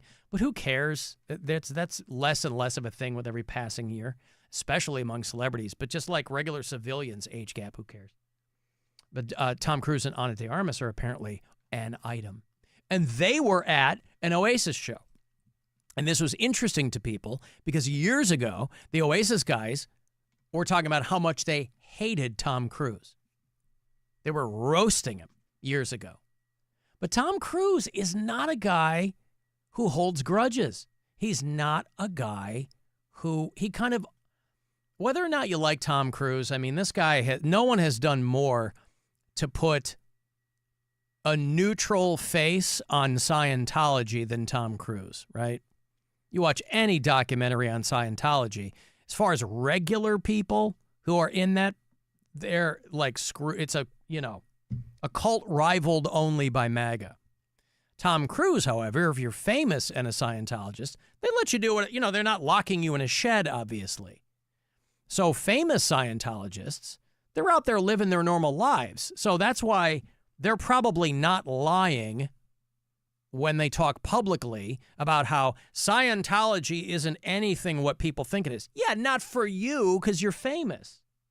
Who are the famous Scientologists? There's Tom Cruise, Travolta, Laura Prepon, I think, from that 70s show. Leah Remini was one, Leah right? Remini. She got out, though, yeah. Some people are still... Beck, his wife, if he's still married, he married Giovanni Ribisi's sister. And all three of them were Scientologists. So there are, plenty of famous Scientologists. But for them, it's very different than the civilians whose like life savings are drained by the church and they make them work the grounds and all this crap. Anyway, Tom Cruise, by most accounts, is extraordinarily generous to fans. He understands his place. He's considered one of the last bona fide movie stars. That's kind of going away. You got Clooney, but he's not really acting anymore. Tom Cruise is still out and doing stuff. Anyway, he and Ana de Armas are together. They went to one of those sold-out Oasis shows at Wembley Stadium. And, of course, they went backstage. And he saw Liam, and I guess they kind of chuckled about it, about how years ago, the interaction happened years ago, too. But the Gallagher boys were talking about how much they hated Tom Cruise. Now, those guys will talk some shrimp on anybody, right? Who cares? Yeah. But Tom Cruise doesn't strike me as a guy who holds a lot of bad blood. You probably can't when everyone's talking smack about you. I guess, but he's also in this weird thing where he is still a Scientologist. So, like, he doesn't see his kids because they're suppressive people or whatever, you know? And that probably has more to do with Katie Holmes keeping their daughter, you know, outside of his influence, but I don't know. Do you have your breaking news card? I'm not going to play it if we lost Stephen Kwan. Alan Cox Show! Exclusive news update! Yeah. As of 6:04 p.m. Cleveland time, the trade deadline has passed. The Cleveland Guardians have kept Stephen Kwan, everybody! hey! The whistles go woo! All right, there you All go. right, so there's something to cheer about today. Mm-hmm. He will be in the lineup through August. Well, I mean, we're talking about through the rest of the season. He's done in 25, so got to assume he's probably not going to stick around. But we got him for now.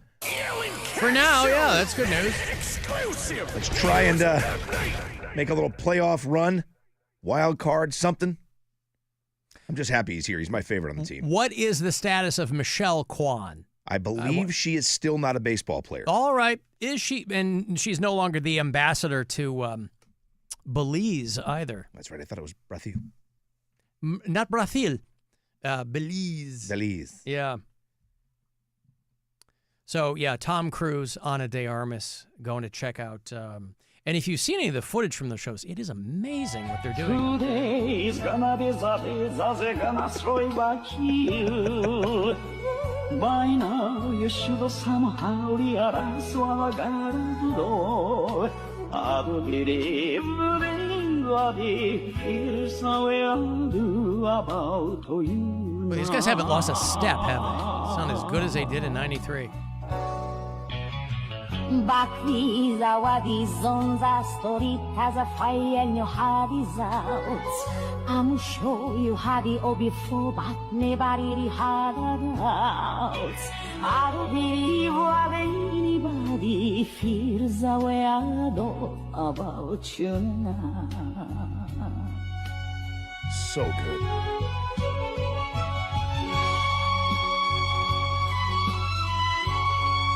What happened to the chorus? A little interlude. Anywho, yeah, a little interlude, as it were.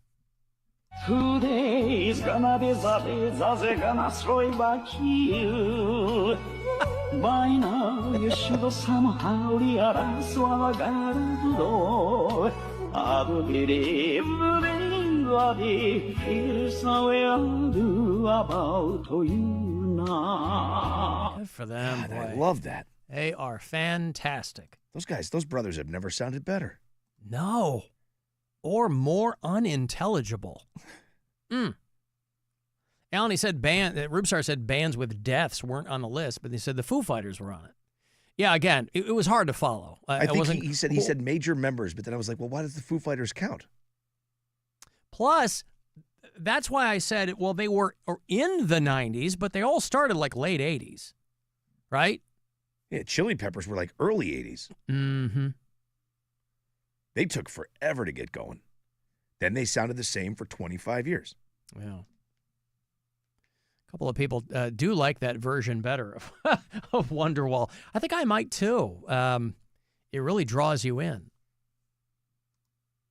You're not an Oasis guy, right? You No. No. Like, again, I still think their best song That is one you Supersonic. played? Yeah. A couple of songs, Wonderwall, I don't even feel it anymore. I've heard it 4 billion times. So, Live Forever. I mean, there's a couple of good songs. Yep. Yeah, I mean, I like them. I would have gone to the show. I would not for sure. have gone to see them. No. No? Nope. Even if you had tickets? Just No. like given to, no? Nope.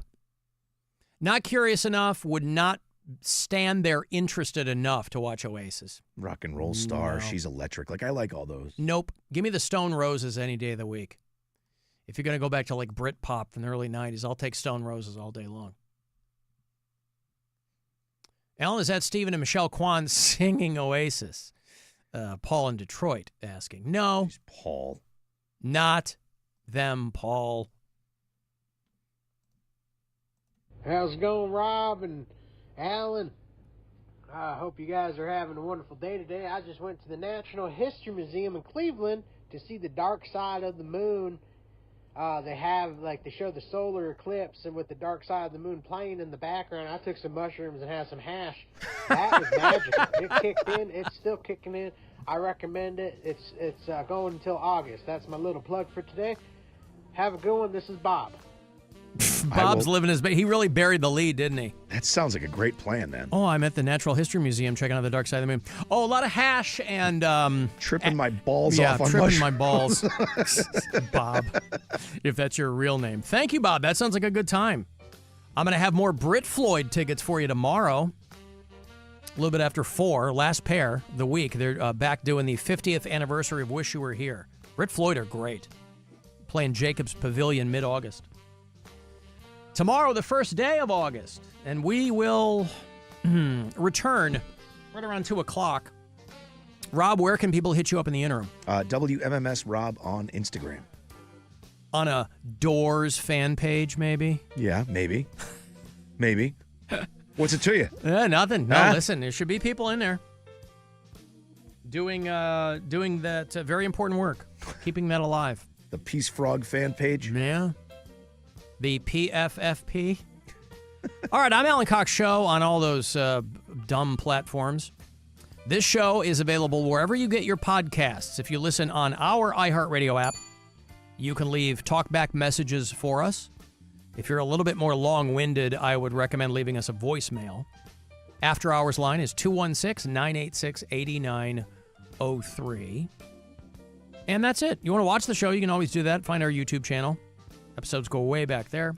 I think is it the Corey Roddick Experience tonight? Sure is. Nice. No Guardians tonight, so you get Corey in full next after 6:30. And thanks, guys. We'll talk to you again tomorrow around 2. I'll see you in hell. Just before we go, I'm going to go to the bathroom for a bit. Not to cry about you leaving, but just to take a huge dump. So if you hear any crying from the bathroom, not about you. It's the dump. Be careful of what you say. Be careful in every way. Be careful of what you do. Big Brother is watching you. Be circumspect and discreet. Stay light on your mental feet. One slip and you know you're through. Big Brother is watching you. Conform with all directives. Remember, obedience pays. And when you watch that TV screen, remember it works both ways. You'll disappear in a wink unless you can double think.